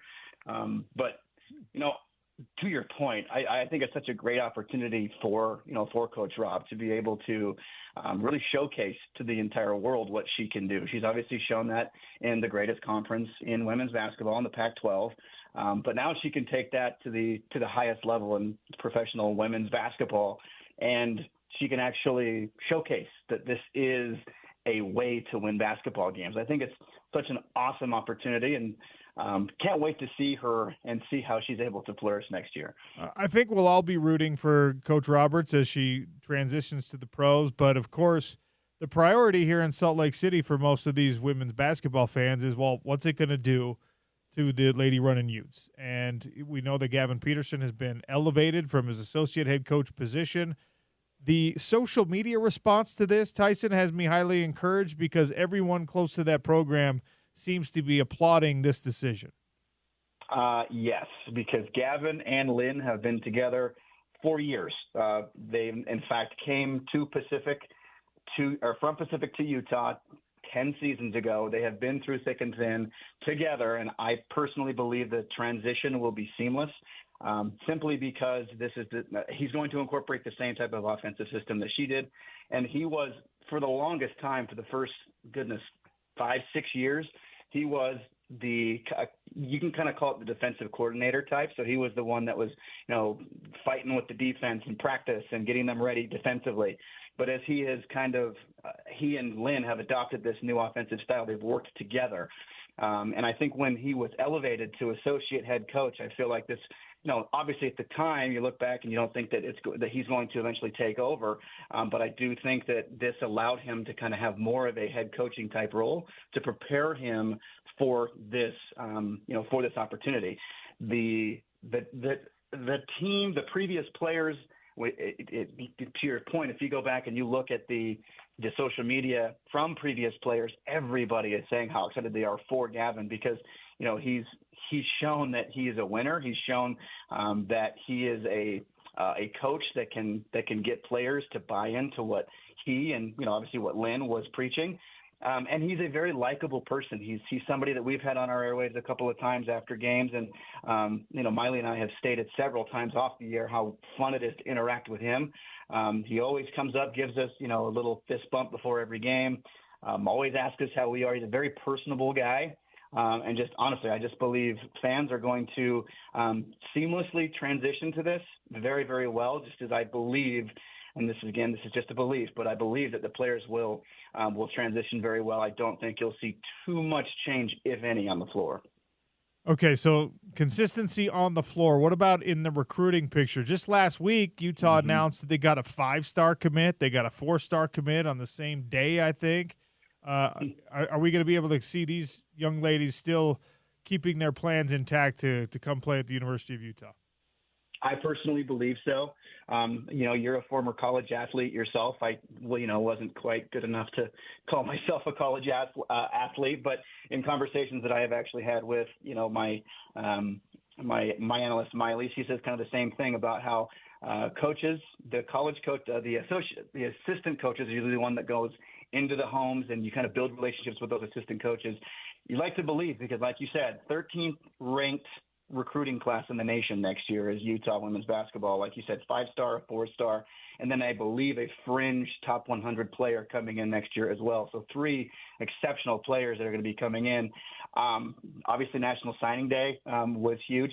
As I know, they could potentially pull that if they need to, but I would be surprised if they decide to, pull that back. I do feel that with everybody else staying in place, just Coach Rob departing, I believe, again, it's just a belief that I believe that they will be just fine, that these 3 recruits specifically will hold. It does make me, wonder for the years ahead, the class of 2026 potentially, what effect that could have. But I do believe the class of 25, that they'll stay intact and will come in next season with the 13th ranked recruiting class in the country. I'm not trying to be an alarmist, Tyson, I promise. But, look, Coach Roberts leaves relatively unexpectedly, and there's some reassurance that there doesn't appear to be a large effect on the remainder of the staff. I think I can, in my mind, see that is something by design by Lynn Roberts saying, like, I'm not going to decimate the staff at a school I still care about, at a place that I love. But after if you get through your season and I get, through my first cycle, maybe we now can, bring some other folks along. I just don't foresee a reality in which she leaves everybody behind. This is a staff that has helped her be where she's at, helped her become the coach she's become. Do you think that this is a timing thing and maybe after Utah's season is done, that's when she potentially extends some offers? It could. I'm not going to say it won't happen, but I definitely think I would like to think that these coaches are in place and that they're going to stay in place. Of course, we'd love to think that, but I truly don't know. That's such a wonderful question to ask that I don't have the answer to. It would be pure speculation, from my point. Being around this program for as long as I've been around, and being around Gavin and being around Lynn, and Those two specifically, this is my 9th season. They've been here for as long as I've been around, so I've been around them for a lot of years. They both absolutely love this program. They love the University of Utah. They love the state. They love the fans. They've really, I guess, found pride in what they've been able to build here. So maybe not the answer you're looking for, but if I have to say, I would be very shocked if there are changes towards the end of the season. Of course, if she does come and she does offer, I mean, it's one of those things that you'd be stupid not to take that. But I'd like to think that with with what they've built here, that this is a staff that would look at the whole of the University of Utah and say, hey, we want to continue building. We've got these goals and we want to see if we can work towards that. But again, pure speculation from my point, definitely could happen at the end of the season. I hope not, though. I sure hope not. All right, the introductory press conference for Gavin Peterson will happen tomorrow at the University of Utah. Is there a pressing question for you that you hope somebody asks? Oh, boy. Well, not necessarily pressing. I sure would like to know kind of the discussions that were had prior to this decision being made, right? So, was this something that Coach came to you and, talked about you having this opportunity? If I have to give one potential pressing question, it's, hey, did Lynn come to you, and what was your response to her saying, this is a potential for me, and you would then take over? I would love to know his thought process, when this all occurred and when he heard that this was going to take place. Other than that, though, I mean, again, I think it's going to be business as usual. Just kind of like what I stated, I feel like this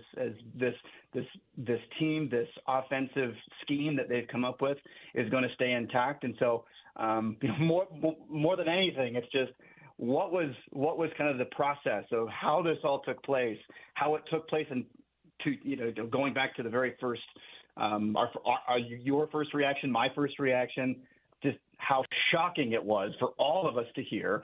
It literally came out of nowhere. Nobody really knew anything about this. How did those discussions go? And, are you feeling confident in taking this team and continuing with the goal that has been set in place? So I guess we'll see. There's a lot of questions that I know could be asked, could be answered is the big one. What in the world is going to be answered if those questions come? That's Tyson Ewing, voice of Utah women's basketball. Tyson, thanks for the time. Appreciate you. Absolutely. Thank you, Sean. Appreciate it.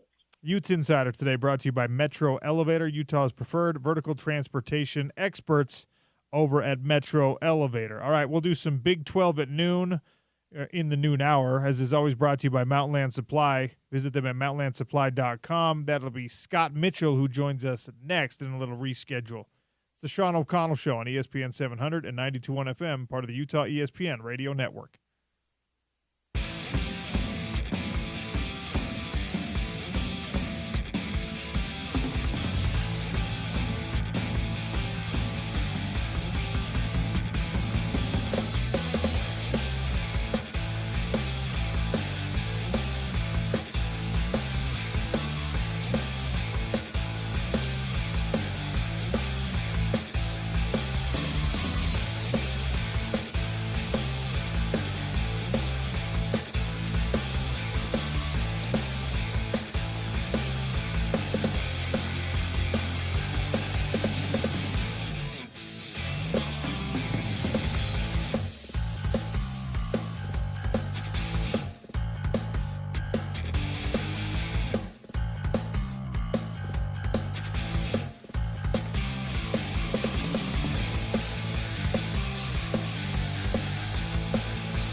Time for a little conversation with Utah football legend Scott Mitchell, brought to you by Larry H. Miller Chevrolet in Murray. Get Chevy ready this month with better than employee pricing. They also have Solitude season passes with every new vehicle purchase. You can find them online at LarryHMillerChevrolet.com. Scott Mitchell, welcome to the Sean O'Connell Show. How are you? Doing amazing. How's it going, Sean? We're doing all right. Had a little conversation with Morgan Scally earlier today, right when we opened up the show, and had a talk or two about the Colorado game, which, of course, did not go Utah's way. And now it doesn't get any easier. You finish out your home stand, your home slate, I should say, with a very good Iowa State team that is a really well-balanced team, has the best scoring defense in the Big 12 Conference, the best passing defense in the Big 12 Conference. Not getting any easier, and this is obviously a Utah team that is on a serious slide. What's your level of confidence that you see a good effort and potentially a winning effort from Utah on Saturday? After watching last week and the way the team, I thought, played for the most part pretty competitively, Utah's in the game. You don't have turnovers. It's a different ball game for Utah. But they're competing. They have the ball. They're moving with a chance, to cut in to make a 1-point lead. Felt like momentum was kind of swinging their way in the game. But it's about competing, and they competed last week after an emotional game against BYU and a tough loss. So it feels like the players, the coaches, talking to them, that they want to compete. They feel like they're a better team than what's kind of been happening. They've been in all these games, very close games, most of them. So I think they want to send the season out on the right way, and I think they'll compete. And I think they'll play good. Believe it or not, I think they kind of match up maybe better with Iowa State than maybe some of these other teams that they've played, at least defensively. Isaac Wilson, he's a work in progress. Apparently he had the flu and wasn't feeling all that great. Didn't get a lot of practice time in last week, so we'll see, if a little practice time, maybe he's a little bit better. I love that they implemented the tight ends. There was a little hint in the game of what I've been saying all season long, and these guys are good. You just need to get them involved in the offense, and maybe you see more of that, and that might be kind of that spark that jumps this offense for Utah. You talk about the way that this team competed, and I asked Morgan, what have practices been like? Because you can get a decent sense, and we don't get to watch practice, but you can get a decent sense of how a game's going to go based on how the practice week went. And he reassured, and I don't have any reason not to believe him, that this team is still practicing the right way, showing up, putting in the hard work, and playing with some level of confidence. And as someone who's been at the highest level of football and spent so much time on those practice fields, how hard is it when you're in the dumps competitively, when you're not winning these games, when all that hard work is not paying off? How hard is it for a team to continue to practice hard and to prepare for a week the right way when you're not getting results? Well, it's hard under normal circumstances when you're winning. I mean, your body's really beat up. It's a grind mentally to go through the preparation to play every week, and you get later on in the year and you're like, well, there's really not a lot to play for. And you see more guys kind of not practicing on the injured list, guys kind of shutting it down a lot, and because you kind of, people question that, what is this worth to me? Now, most guys are like, hey, I want to play. I love playing. I love going out. I love competing. This is an incredible opportunity to play this game and be a part of it. And I think a lot, because you're just competitive, right? That's just how you're wired. A lot of it kind of gets dictated by how the game starts. If you're a team that's not playing well and you don't have anything to play for, you go out, you play hard at the beginning of the game. It's like, okay, we're in this game. I mean, Shadur Sanders throws an interception the first play of last week. That got everybody excited, and you start to build hope because you want to win. And so most of the guys fight through it. It's really hard, though, Sean. It really is. I mean, it's just really taxing on you. This team, you know, the words are, you know, we're competing to go to a bowl game, so there is something on the table here, and it's something that appears to be pretty valuable to this team. I mean, you know, there is some cachet to being able to be bowl eligible, and regardless of what bowl it is, you go somewhere. It is somewhat of a reward, even if bowl games or certain bowl games have lost their significance. It's still a valued prize to be a part of. Scott Mitchell is our guest here on the Sean O'Connell Show, talking Utah football. I want to extend the conversation, some big picture stuff. We saw a college football playoff ranking, the third one, come out yesterday, and now Boise State is ranked higher than whoever the committee thinks will be the Big 12 champion, so it would be Boise State getting a first-round bye. That's if the season ended today. There's still plenty more football left to play, and I have long said that this stuff all kind of comes out in the wash, and we shouldn't overreact to things like this. But, I mean, look, the Big 12 Conference is not being shown any kind of love or respect from this committee, whether it's BYU, Arizona State, Colorado, Iowa State is still in that mix. It feels like this is going to be a one-bid league when we get to that expanded playoff. Well, you should be upset about this if you're in the Big 12. I mean, BYU beat SMU earlier in the season, and SMU's ahead of BYU. Boise State plays a Big 12 schedule. They're not, you know, a one-loss team. There's no way that the Mountain West Conference is anywhere close to the Big 12 Conference. BYU sliding, you know, past I think a Tennessee team that has 2 losses. I don't care who the losses are to. Yeah, there's not a lot of respect. I said this at the beginning of the season. It's so hard for your conference to get any love because BYU's fought their behinds off to get into the top 10, you know, into the college football playoff ranking, and they have one loss and it just drops them, and that's just pretty harsh. But if it's a team like Utah, where if Utah would have held serve and they were ranked all year long, then the perception of the Big 12 is different. And the perception of Utah, if they had one loss late in the season, would not bump them below Boise State. And so that preseason perception of teams matters. Like it's a big deal. Like people, we go, oh, we don't care about the rankings early on in the season. It's like, no, you really should, because the perception helps you as the season goes on.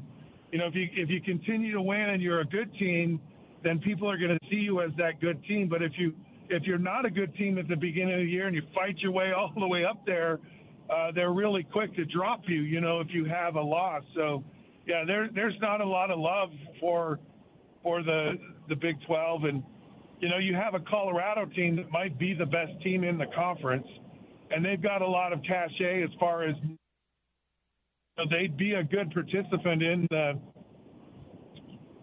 college football playoffs. And you know, it's really, you know, maybe they don't get there. Maybe there is only one team. Maybe they get there because they win the whole conference. But it's sad that the Big 12, you know, should certainly have one, but they really deserve more than one team in the playoffs. Before I let you go, Scott, speaking of Colorado, where do you think Deion Sanders is coaching next year? Oh man, I was wondering last week if all the talk about it would impact, you know, how he was playing and coaching right now and how his teams were playing, and they were dialed in and he was dialed in, and so, you know, he's saying all the right things right now. I think it's a harder discussion or a more realistic look at other places when his sons aren't there anymore. And if he's really looking for, you know, that next move, because, you know, it's incredible what he's done in Colorado. I mean, being there last week and just seeing the atmosphere, you know, this is like a real college football Saturday atmosphere. This was exciting. You know, there are tons of people in the stands, great energy, all this stuff. I just see him as a warm weather guy. I see him as a Florida guy. I see him, you know, and he loves the spotlight. He loves the challenge. and Florida State and the Dallas Cowboys are about as big a stage as he could get on in either college football or the NFL. He's an old school guy with a modern exterior. He's old school, but he's flashy. Flashy old school is what he is. And I don't know if that sits well with maybe, professional football today. I don't know. I mean, I would – the world would go on fire if Deion Sanders was the coach of the Dallas Cowboys. I'll just tell you that right now.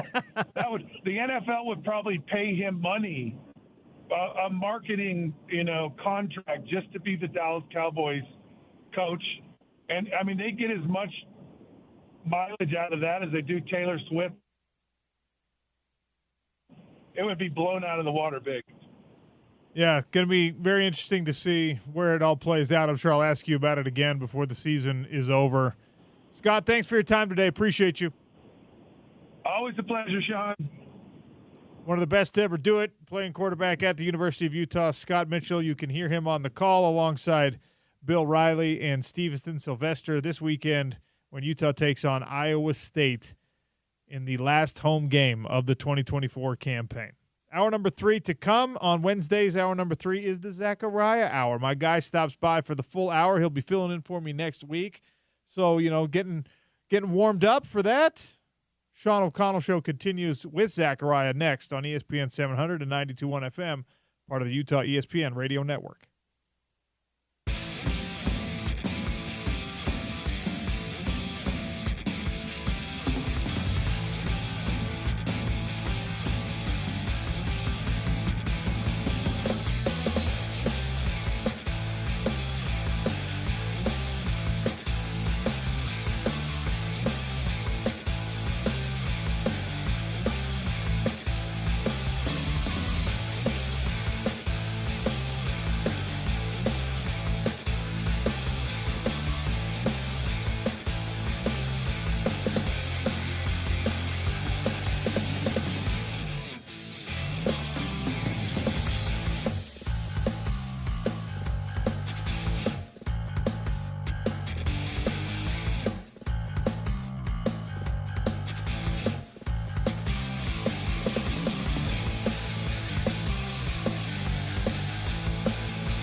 Sound good, man. How are you?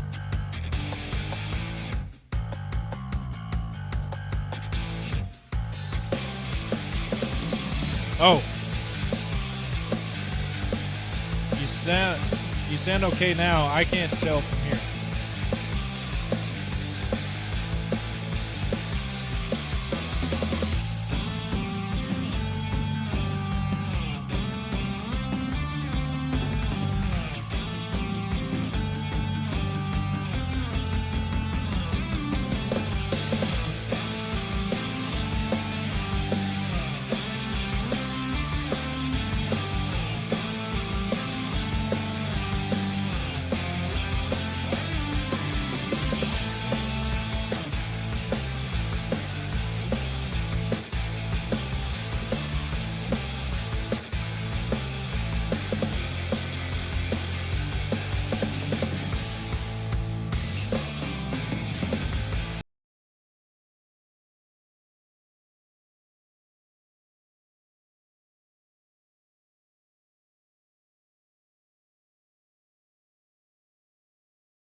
Welcome to hour number 3 on a Wednesday, the Zachariah Hour. My guy Zachariah joins us for the next 55-ish minutes.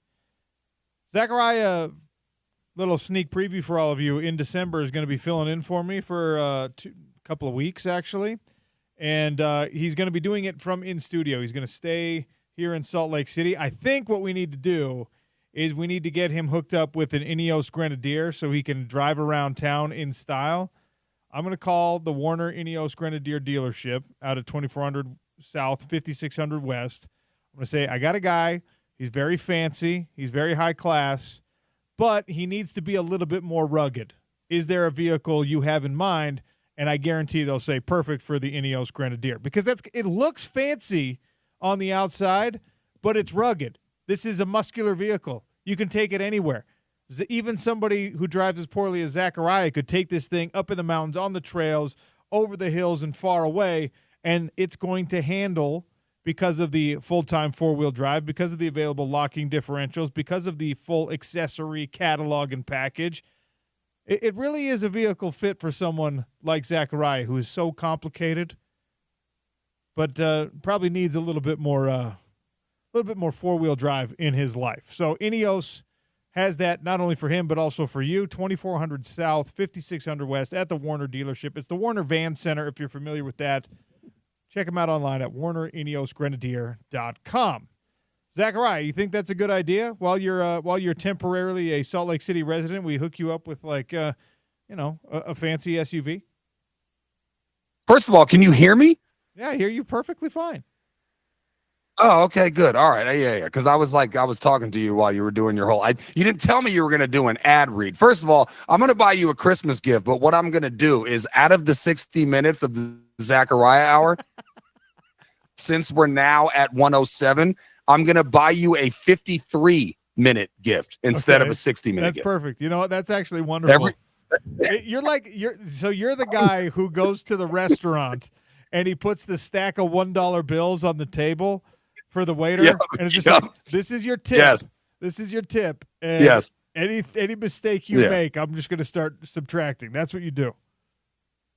100%. And yes, by the way, for any Salt Lakeans out there that are listening right now, yes, I will be there for full 2 weeks, and I'm going to be beating down any place of business that's listening. I will be beating down your door and getting the Zachariah Hour sponsored. Come hell or high water, I will die before I leave Salt Lake not having that hour sponsored. I'm going to go the second I get off air, as soon as me and Spence hopefully have a nice little, crosstalk or whatever, I'm going to hit every place of business and I will be beating down your door and I'm going to get you to sponsor the Zachariah Hour. But no, OC, my plan was to not only stay at your house, but was to use your car. Now you're trying to pass me off to a sponsor? Well, if you want to drive around my 2017 Mazda instead of a brand new Ineos Grenadier, then sure. Or Grendelier, as you like to say. Right, Zachariah? If that's what you want to do. Oh, hey, James, too soon. Too soon, James. Hey. That's too low. You know I have a problem with that one. It's a unique name for sure. I rescind the idea. Never mind to the Warner Ineos Grenadier. I'll drive it around. I'll take Zachariah's Ineos. James, you can mob around. Well, I just kind of wanted to use and abuse OC's car. That's all. There you go. Yeah, it's already happened. That's a pretty good call too. It's already happened. Whenever I lend my car to other people, bad things happen, as I've discussed with Zachariah. Anyway. Oh, don't go there. We talked about that yesterday. Yeah, don't go there, bud. Yeah, we're not talking about it on the air. That's for sure. Anyway, Zachariah Hour. I want to talk to you about some of the things that are going on in the sports world. Primarily, all right, I have a problem with something that I saw from Lane Kiffin yesterday. Now, Lane Kiffin is an interesting character because he is not necessarily as beholden to coach speak as a lot of other coaches are in modern-day college football. Lane Kiffin will give you a more unvarnished and unfiltered version of events than a lot of coaches will. He's not worried. Which I love. Yeah, he's not worried. Which I love, by the way. He's not as bothered by the popularity contest, I don't think. But he said something yesterday that really got under my skin. And the more I think about it, the more it gets under my skin. And the more I talk about it, the more I'm bothered by it. Because what he said was, and I believe he's expressing the truth, is he said, look, I've talked to other coaches, And we don't actually want to be in this SEC championship game because now that the College Football Playoff Committee has made their feelings on the SEC and the Big Ten very clear that, like, they're trying to get 4 and 5 teams from these conferences in, he feels like because of the way that it has shaken out, and I agree, because Alabama's a 2-loss team, because Ole Miss is a 2-loss team, Georgia, Tennessee, the cream of the crop in the SEC, they're all 2-loss teams, except for Texas. So he is saying that, look, if you play in the SEC championship game and you lose, you're now a 3-loss team at least, and you're out. So none of us want to take that risk. It's better to miss the SEC championship game, which is counterintuitive, is counterproductive, is not how the competitive spirit should be translating to an expanded college football playoff situation, because he's absolutely right that if you're a 3-loss SEC runner-up, there are a lot of people out there who are going to say, well, okay, Ole Miss lost the SEC championship game, so they're out. But Georgia, who didn't even play in it, or Alabama, who didn't even play in it, they're a 2-loss team still, and they deserve to be in. And this bothers me immensely.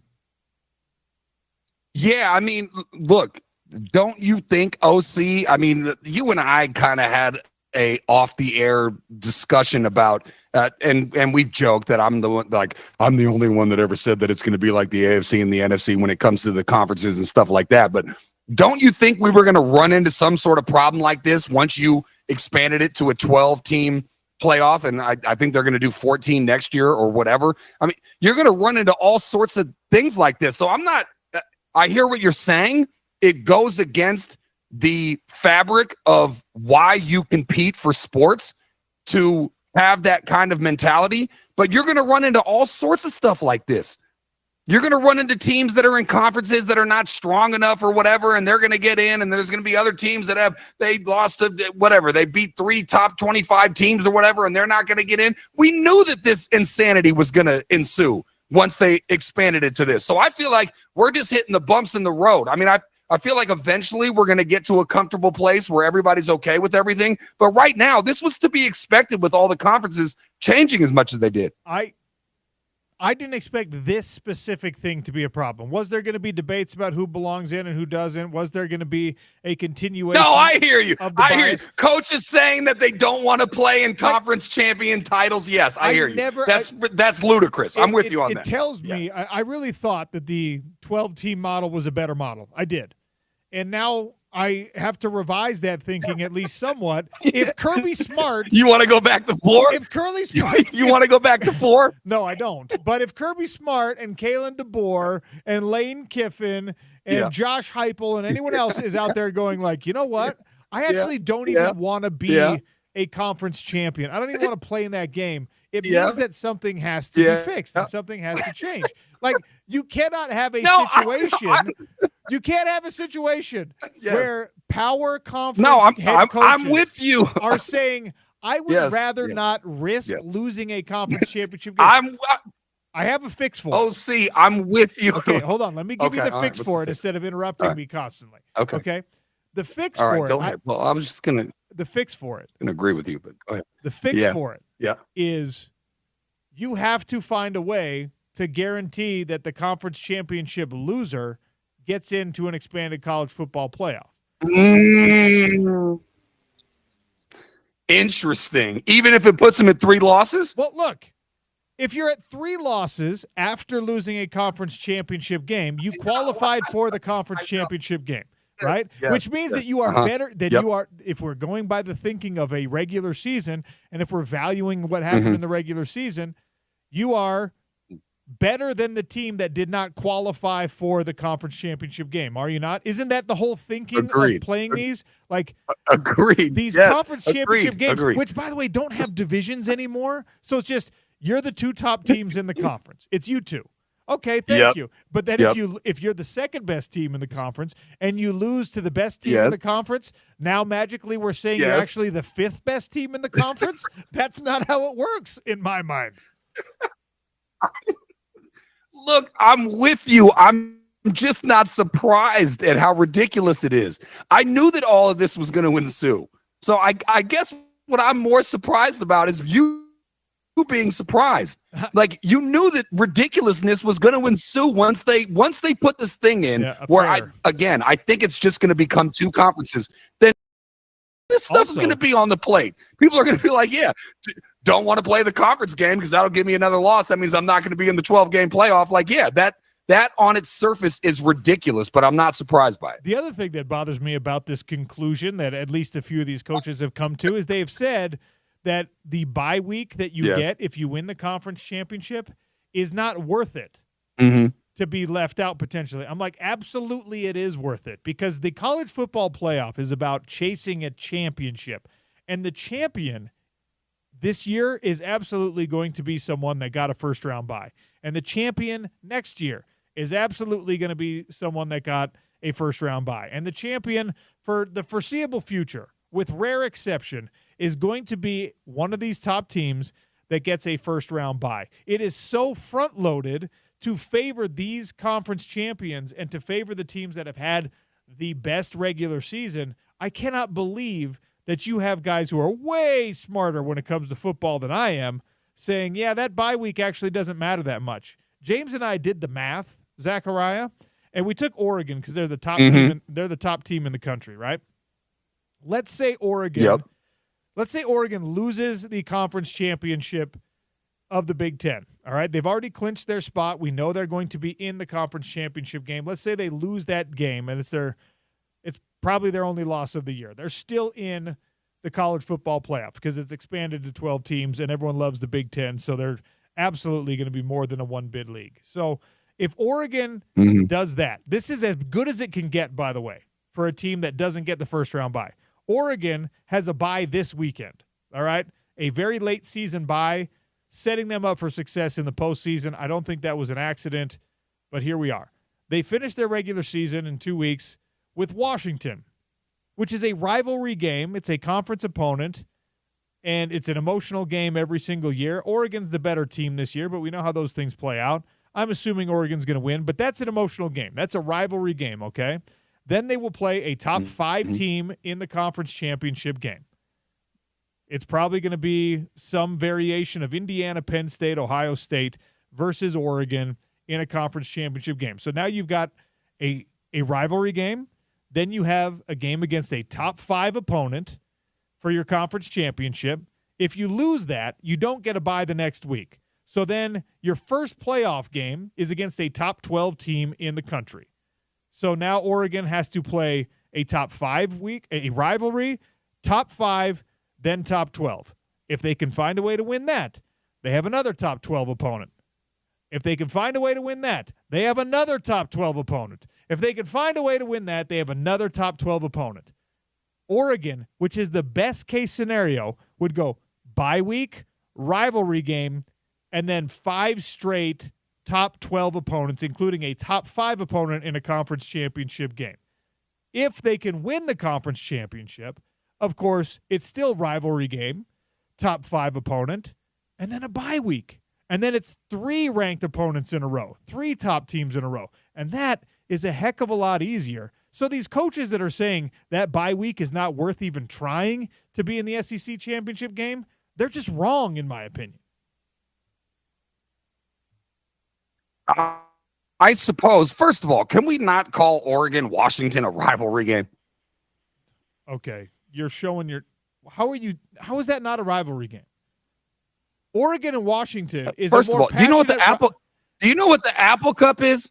The Apple Cup, if you ask any Washington fan and you ask any Oregon fan, do they consider Oregon or Washington a bigger rival than the in-state rival? Every single one of them will tell you Washington's our real rival. All due respect to Oregon State, all due respect to Washington State, the fan base and the players and coaches care more about beating Oregon or Washington than the in-state opponent. I did a show for 6 years with an Oregon Duck, okay? Everybody we had on the show. I was just gonna say, you did a Pac-12 show for years, and so you know the Pac-12 in and out. My best friend happened to go to Washington State. The Apple Cup is real. Oregon, Washington is not some sort of do they have a name for it? Perfect example. This is a perfect example. Your best friend went to Washington State. The most meaningful game on the schedule for Washington State absolutely is the It's Apple Washington. Cup. Correct. Yes. Now Yes. ask someone from Washington. Washington doesn't give a bleep about Washington State. I shouldn't say that. They do care about the Apple Cup, but it's secondary. And you know what? We have this in the state of Utah. Utah State, when they play BYU, that is their biggest game no matter what. Utah State, BYU, for all the Aggies. It's the Holy War. Correct. You're proving my point it's for the Holy me. You're War. proving my point. From the Utah State perspective, BYU is the rival and the biggest game they can possibly have. From the BYU perspective, because we're fighting. From the BYU perspective, the rivalry game is Utah. This is the same thing with USC. He was asking for a nickname too. Is it not the border war? Oregon, Washington? Is that what it is? I don't think anyone calls it that. Oh, okay. But I promise you, I can't believe we have to argue about this. I promise you, ask a Husky, ask a Duck, do you care more about the Civil War, the Apple Cup, or a game against Washington or Oregon? And every single one of them will say, no, you got to beat Washington. I've heard it said that it's like Texas A&M versus Texas, Oklahoma. Correct. It's USC Notre Dame versus USC UCLA. Yeah, but it's that like as far as bragging rights goes, and as far as like humans who live in that state, the Civil War is maybe the Civil War for Oregon, the Apple Cup for Washington. Maybe that's a little bit more of a human rivalry, if you will, but the football rivalry is Oregon-Washington. Just like with Texas A&M, it's more of a people bragging rights thing versus the football bragging rights. You see how aggressively you've derailed the real point of the conversation, Zachariah? Do you see what you've done to because the point that I'm making here is that the bye week is so crucial. Enough with the micro. Let's just consider Oregon-Washington a rivalry game, which I would never call it. Let's just consider it that. Because for Cal, it's Cal Stanford. It's not Cal UCLA, Cal USC. We hate all those teams. Utah, too. We had a bunch of big games with them. But it's Cal Stanford. So Oregon, Washington is not a rivalry game. But let's just say that it is a rivalry game. It's just You're making all these critiques about the whole thing. We're not gonna, hold on. We're not going to continue. What I'm asking you is, what would you change? James, throw the flag.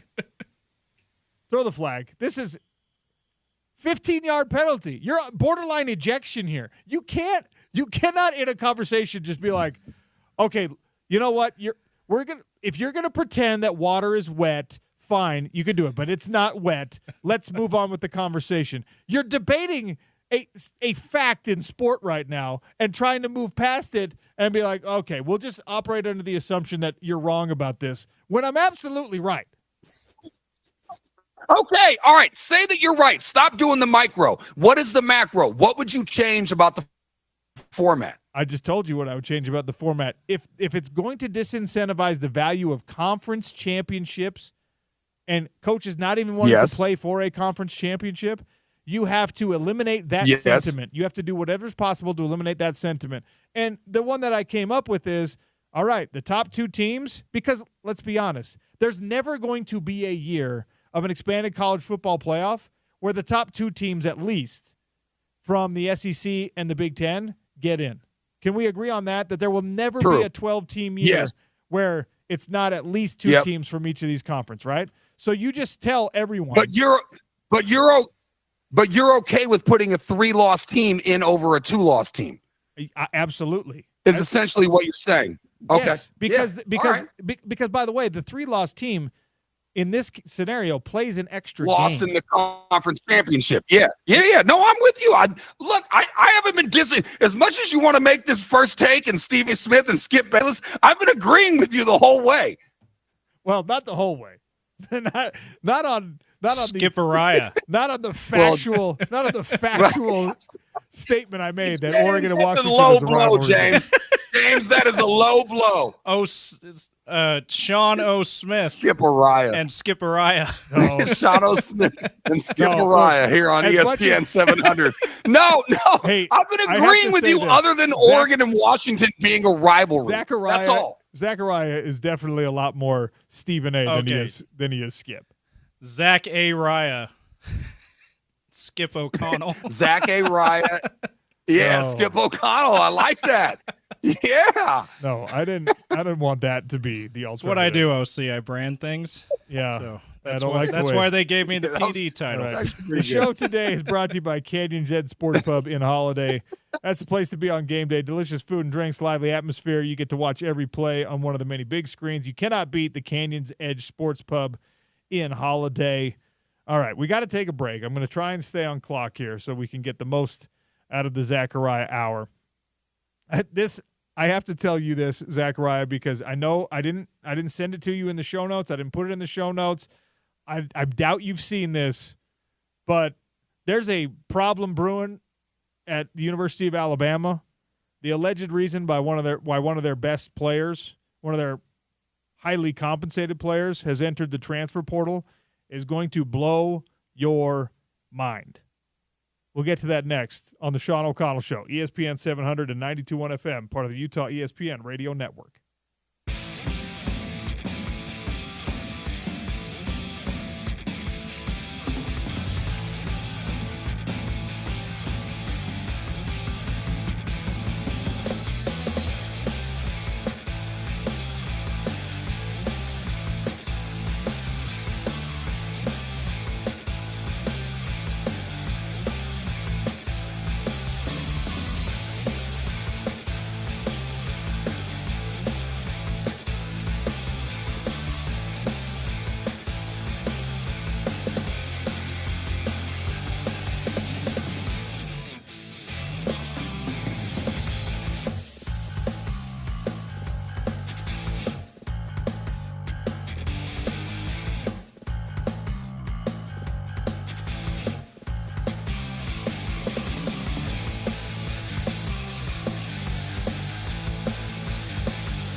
Jazz with numbers right now.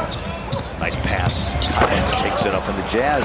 You said find some rhythm. It looks like they have. Yep. Watch Keontae right here. Nice stop on the dime. Nice left-handed pass.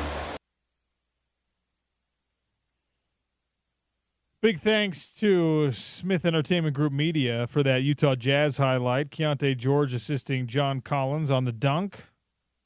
He had 6 assists, but a loss to the Lakers in NBA Cup group play. Craig Bolerjack and Big T Thurl Bailey on the call there. Sean O'Connell Show continues here on a Wednesday, marching toward the drive with Spence Checketts, who's at the Dish Pros today on remote. Zachariah, I think you probably haven't heard this story, and you're the perfect person to have a laugh with about it. So this is okay. this is wild. We know that the transfer portal, much like the coaching carousel, kind of starts ramping up this time of year. Players are making executive decisions. They're deciding whether they're going to be here next year. Utah's already had at least one player announce his intentions to get into the transfer portal. Jalen Glover has moved on from the program. He's going to preserve a red shirt this year, and when December 9th officially allows him to enter the transfer portal, he's already announced that he will. Well, Alabama had one of their big-time players, Keanu Coate, did the same thing. And just like if you go to the message boards and you read about Jalen Glover or Micah Pittman, or you go to any place where a player may have run afoul of the coaching staff, might not have gotten as much playing time or whatever, you're going to see rumors and you're going to see stuff that is being pseudo-reported or actually reported, and there's going to be conversations about it. And I would not bring – if this was a Utah or BYU or Utah State guy, it would probably be a little bit irresponsible for me to bring it to the air unless I actually confirmed that it happened. But because we're far enough away, this is Alabama, I'm gonna pretend like it's okay. One of the Alabama insiders – and several other people now have picked up on this. I don't know if it's true or not, but Keanu Coate, who's making he's making 6 figures. He's making like $300,000-ish through their for their NIL deal. He's a highly recruited linebacker, defensive end. They seemingly loved him before, don't love him now. One of the reasons being reported as to why it went south for him at the University of Alabama is because, as we know, Kalen DeBoer has college-age daughters, right? Allegedly, this highly recruited, highly touted defensive player on Kalen DeBoer's own team allegedly slid into his daughter's DMs. Not in the classiest way, allegedly.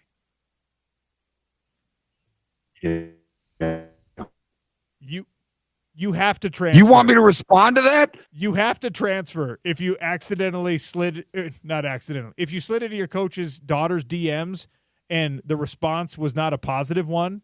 Like if there's no going back. Look, I know a guy when I was on the Utah football team.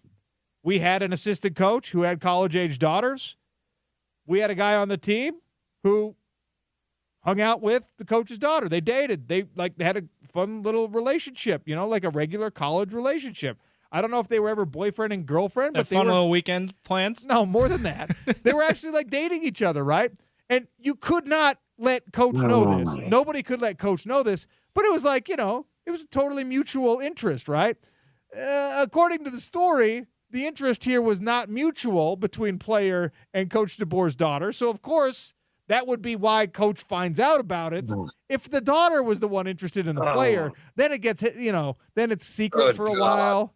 This is you have to transfer. Look, get me out of all of this. And first of all, you, a father of 3 daughters, you're going to be in jail in 8 years or something. And if you're not in jail, I'm going to be in jail because I'm going to be protective over them. This is why. Have you ever seen the gender reveals from NFL players or whatever? Yes. And they look so distraught when it comes out pink instead of blue. This is the type of stuff. So I mean, everything is going to bleep. The phrase "when the bleep hits the fan" is exactly what college football is going through with all the conference changes, with the conference, with the transfer portal, with the NIL money, and then what? Players are sliding into coaches' daughters' DMs. I mean, I can't. I mean, what do you want from me? I got no response to that. By the way, is there a dirtier way to say you message someone than slide in the DMs? I always laugh at that. That's guys. It's how James. I got like 3 just off the top. James, I got like 3 off the top. You're right. Of my head. You're right. There's dirtier ones. That's probably the safest one for radio. Yeah. I tell my wife. So sliding into the DMs. I'll text you on the side the 3. Yeah, you're right. Yeah. If you want to reach out and you want to message someone, even for romantic purposes, we're living in a technological age. Yeah. That's fine, right? Yeah. But if you're a player on a college football team, not fine. This is the public service announcement. If you're a player on a college football team and your coach has a daughter you find attractive, you better damn well make sure not slide in her DMs. You better make sure that she thinks you're cute before you even try to talk to her. Yeah. And if you're going to send a DM, it better be the most polite. Like, it should look like something from Pride and Prejudice. Okay? No. It should be it should be something I would love to court eggplant emojis. Dearest Evelyn, I'm seeking permission to court you and to get to know the desires of your heart. But OC, I would also just say, stay the bleep away from anything that could be even caught up in your personal life. I've always said this about any of my good friends, mates. Yeah, no, I always say this of my good friends. Their wives might as well be men to me. Like, they're totally off limits. I don't even look at them. I couldn't even tell you if they were attractive or not because I don't go down that route. And this should be the same way if you're a player with a coach's daughter. That's just off limits. Go somewhere else. And you know what? Kalen DeBoer, I only got to know Kalen DeBoer just a teeny bit from a couple conversations, down at Pac-12 Media Days and such when he was the Washington head coach.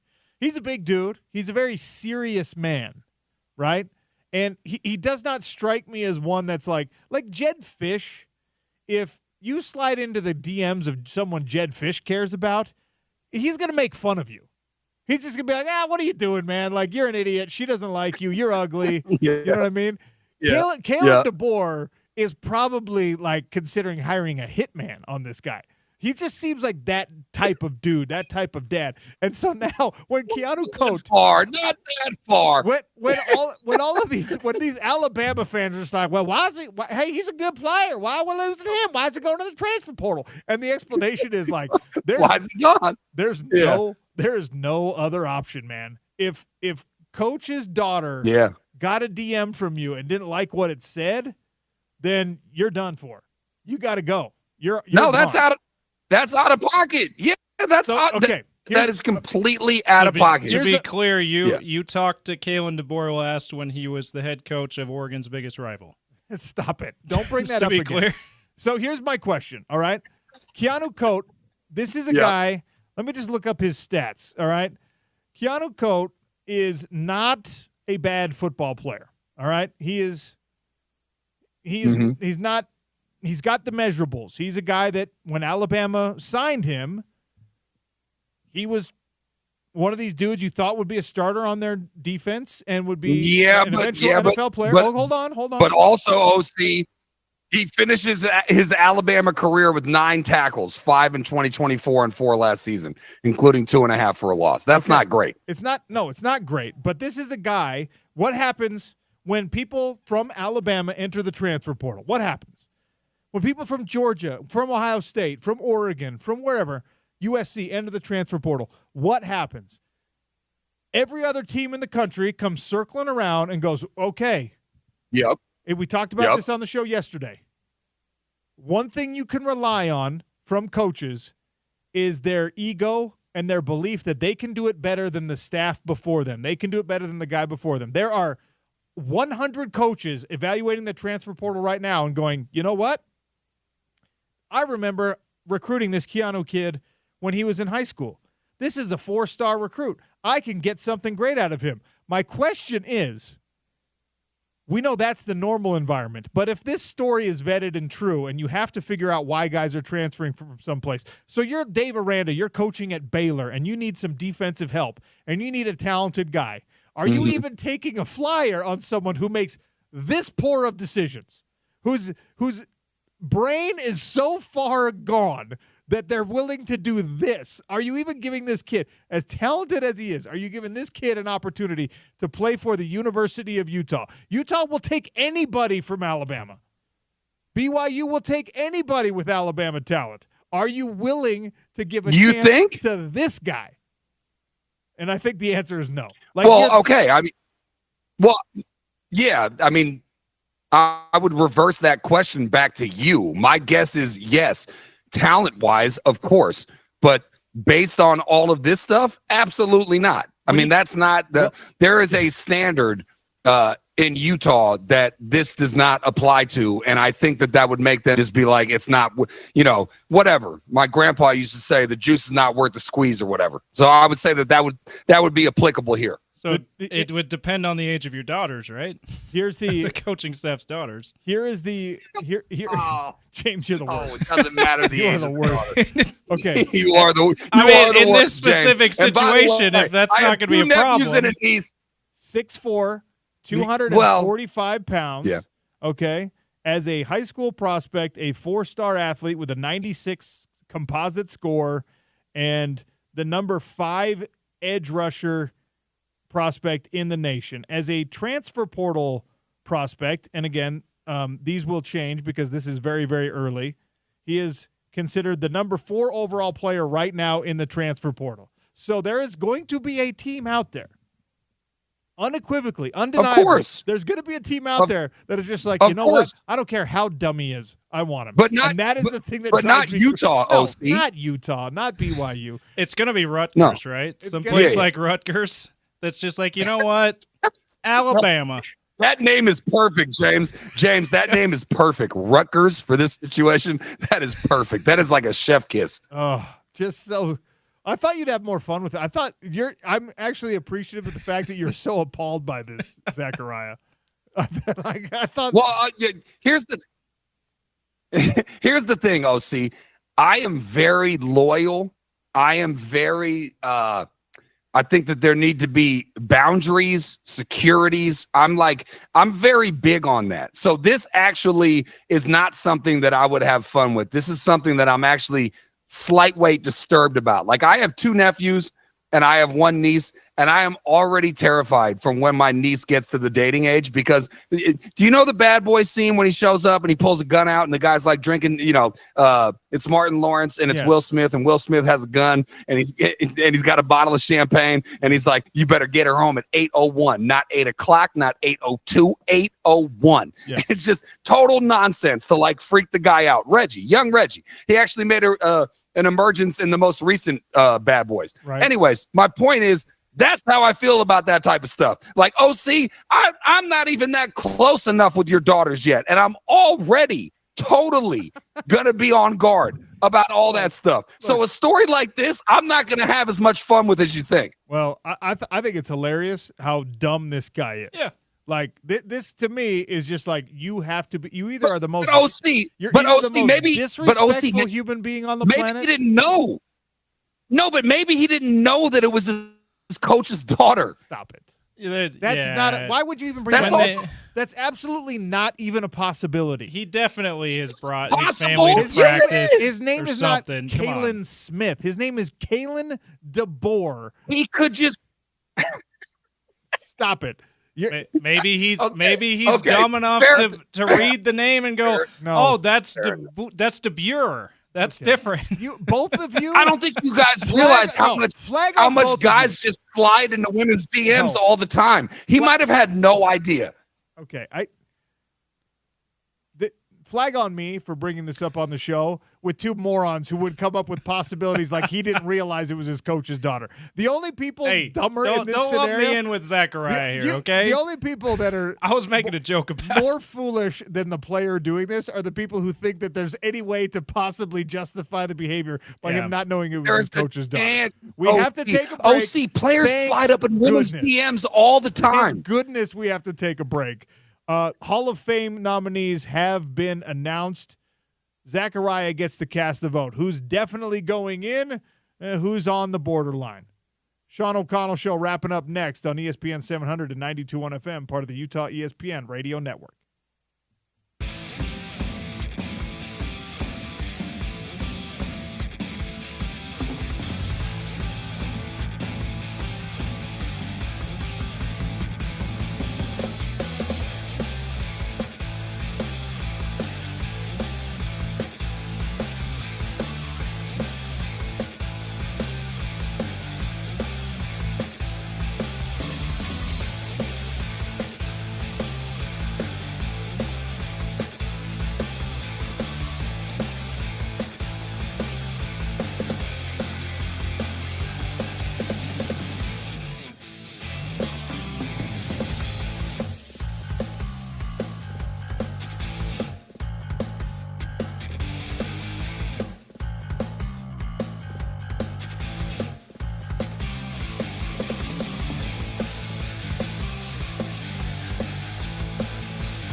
Goo Goo Dolls. That's the song you're listening to right now. Also, we have 2 tickets to the Goo Goo Dolls at Utah First Credit Union, August 26th. A Lemon Shark Poke gift card. If you could answer this question, we were talking about the college football playoff rankings, whether you'd rather be a 2-loss team with a bunch of ranked wins or a 1-loss or undefeated team with not so strong of a resume. Who's the highest ranked 2-loss team in the country right now. 877-353-0700. The correct answer will give you Goo Goo Dolls tickets and a Lemon Shark Poke gift card. Another reminder, as the chill in the air has probably already reminded you, now's the perfect time to get on the schedule with Advanced Windows for those replacement windows.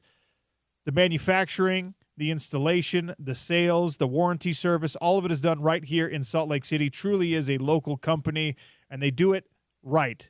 They do it right the first time, and if for some reason something goes wrong, it is a lifetime warranty, truly for the life of those windows and the life of your home. Give them a call and tell them that OC sent you. Take advantage of the biggest deals of the year, $2,500 at least, 10 windows or more. Advanced Windows, advancedwindows.com. All right, Zachariah, as we wrap things up here and get people ready for the drive with Spence Checketts, he's at Dish Pros today. Modern era semifinalists for the Pro Football Hall of Fame. A regular Hall of Fame class is usually 4 to 8 players. So I'm going to give you all of these names. You have to decide 5 that are going in. You got to leave everyone else out. All right? You ready for this? Maybe? I'm ready for this. I mean, why would you have a cap on the number of Hall of Famers? Because that's how like if there's goes. 10, in order, otherwise you would just say I know, all but of them OC, in. They're all nominees. All right, fine. Go ahead. Go ahead. Eli Manning is the lone quarterback nominee. Fred Taylor and Ricky Waters. Fred Taylor and Ricky Waters? Not Fred Taylor. Yes, Ricky Waters. Yes, Bay Area influence there. Anquan Bolden, Torrey Holt, Steve Smith Sr., Hines Ward, Reggie Wayne at wide receiver. 5 different nominees. I can only pick 5 of those? You can pick 5 total. Okay. Anquan Bolden for show. Okay. As we say here in the bag. You're going to be out of picks before we get to the defense. For show. You've already put 3 guys in. All right, yeah. Anquan, Ricky, Eli. Not Torrey Holt, not Steve Smith, not Hines Ward, not Reggie Wayne. Steve Smith's got to go for sure. Okay, so you're up to 4. For you have 1 more you can put in. All right. And I got to pick between Torrey Holt. No, you get 5 total. Reggie Wayne. And yeah. Okay. I know. I'm saying I got to pick between those for my 5th. Antonio Gates. Oh, Antonio Gates has got to go. Yeah. Okay, that's my thought. So your picks are all done. On the offensive line, Willie Anderson, Jari Evans, Richmond Webb, Steve Wisniewski, Marshall Yanda. Nobody really cares about. I don't even know who those linemen. people are. Nobody cares about the offensive line. OC. Okay, fine. That's fine. You can leave offensive linemen out. These are your votes. Yep. Defensive back. Defensive back, because you do care about defensive backs. I do. Yep. What do you got there? Eric Allen, Rodney Harrison, Earl Thomas, Darren Woodson. Oh, okay. Now, you know what? Hold on. We got to go all the way back. Let me give you all the defensive guys because you have to know what you're up against here. James Harrison. Okay. Luke Kuechly. Oh, he's got to go. Terrell Sugg. Oh, he's got to go. Terrell Sugg. He's got to go. Okay, hold on. Defensive line, which counts also as defensive end. Jared Allen. Okay. Yeah. Robert Mathis. Yeah. Vince Wilfork. Yeah. And Adam Vinatieri as the special teams place kicking nominee. What are you doing to me? I can't pick 5 out of that, OC. But that's the thing. They only do 4 to 8 guys every year. Are you out of your mind? Okay, well, that's the stupidest thing ever that they only pick 5. Well, and that thing needs to be reversed immediately. I mean, you can't just put everyone in the Hall of Fame. 4 to 8, so sometimes a little more than 5, but we're capping it at 5. James, he just listed off like 20 people. I know. I'm putting in 8. I'm torn too. I'm putting I'm in. gonna give you. I'll take Ricky Waters out if you need me to. Okay, I'm gonna give you an extra. You get 6, but you have to. You wasted all of them before we even got to the tight ends. I know. Okay, well, all the defensive guys are going in. Okay, well then, the Hall of Fame in your mind. The defensive ends I'm talking about. No. I'm just kidding. The defensive end. Didn't you list off? You listed off Mathis. Who else? Jared Allen, Robert Mathis. Yeah, he's in. Terrell Suggs. Yeah, he's in. Yeah, Suggs is in. Suggs is a no-brainer. What about James So those Harrison? three are in off top. Yeah, James Harrison. Is great. He's the reason why James Harrison is the reason why they took you got knocked out or whatever they did on Monday Night Football before concussions were a thing. You got jacked James Harrison's up. 100% in. That's right. Jacked up. Yes. Jacked up. Yes. For me, OC, I'm going Vinatieri for sure. Of course. Oh, yeah. Best kicker ever. James has to make sure the kicker gets love. Yeah, well, I mean, he's got the most How are you legendary only supposed to do kicks 5 of with this all group? of postseason history, basically. But anyway, and then Reggie Wayne. I know there's some bias there, but I think he's a no doubt Hall of Famer. Yeah, I think Steve Smith. I could leave him off. I think. Okay, we'll fight about that later, Zachariah. No, I'm just kidding. Steve Smith. I think good. it's a travesty that he hasn't gotten in yet. I think so. Those would be my 3 just off the top, and then I think if you're only making me do 5, probably Terrell Suggs and Antonio Gates. Antonio Gates is one of the best tight ends to ever play the game. Certainly top 5. He has to go in. Yeah. Right? Luke Kuechly.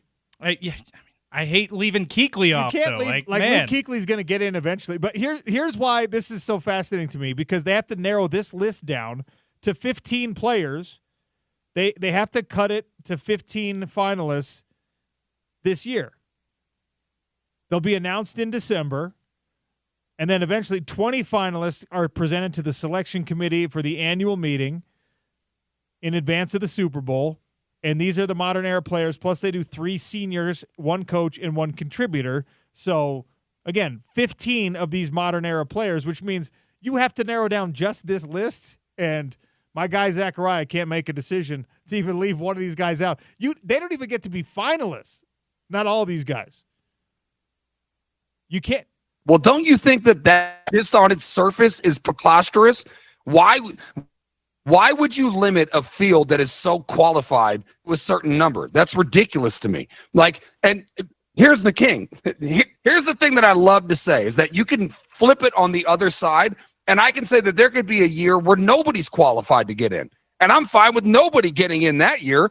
But if you got a list this big that I think, let them all in. Look, why are you limiting the amount of people to get in? I love Ricky Waters, but Fred Taylor and Ricky Waters are not getting in. All right? Anquan Bolden is not getting in. It's just not happening. Everyone else. Anquan's got to get in. Robert Mathis. I can give you Fred Taylor and Ricky Waters. Probably also not getting in. Love me some Robert Mathis. As you guys know, I'm a Colts fan, so love me some Robert Mathis, but I don't think he's getting Mathis was not even the best pass rusher on his own team. No. I mean, he would have been if Dwight Freeney wasn't on the other side, but still. He was a monster, though. Right, but he wasn't even the best guy on his own team. You can't put him in the Hall of Fame if he's second best at his position on his own team. I mean, come on. I think you're sleeping on Mathis, and also Ricky Waters, just for the most famous quote of all time, which is, if James ever gets mad at me for not doing something properly at the job, I'm going to say, for who? For what? That's one of the best phrases of all time from Ricky Waters. He said he went over the middle and he didn't go for a pass because he was about to get lit up. And then, Godspeed. For who? For what? Godspeed, OC. All right. The Drive with Spence Checketts is next, coming at you live from the Dish Pros. Thanks for listening to the Sean O'Connell Show, featuring on a Wednesday, the Zachariah Hour. Everybody have a good one. It's ESPN 700, 92.1 FM, part of the Utah ESPN Radio Network.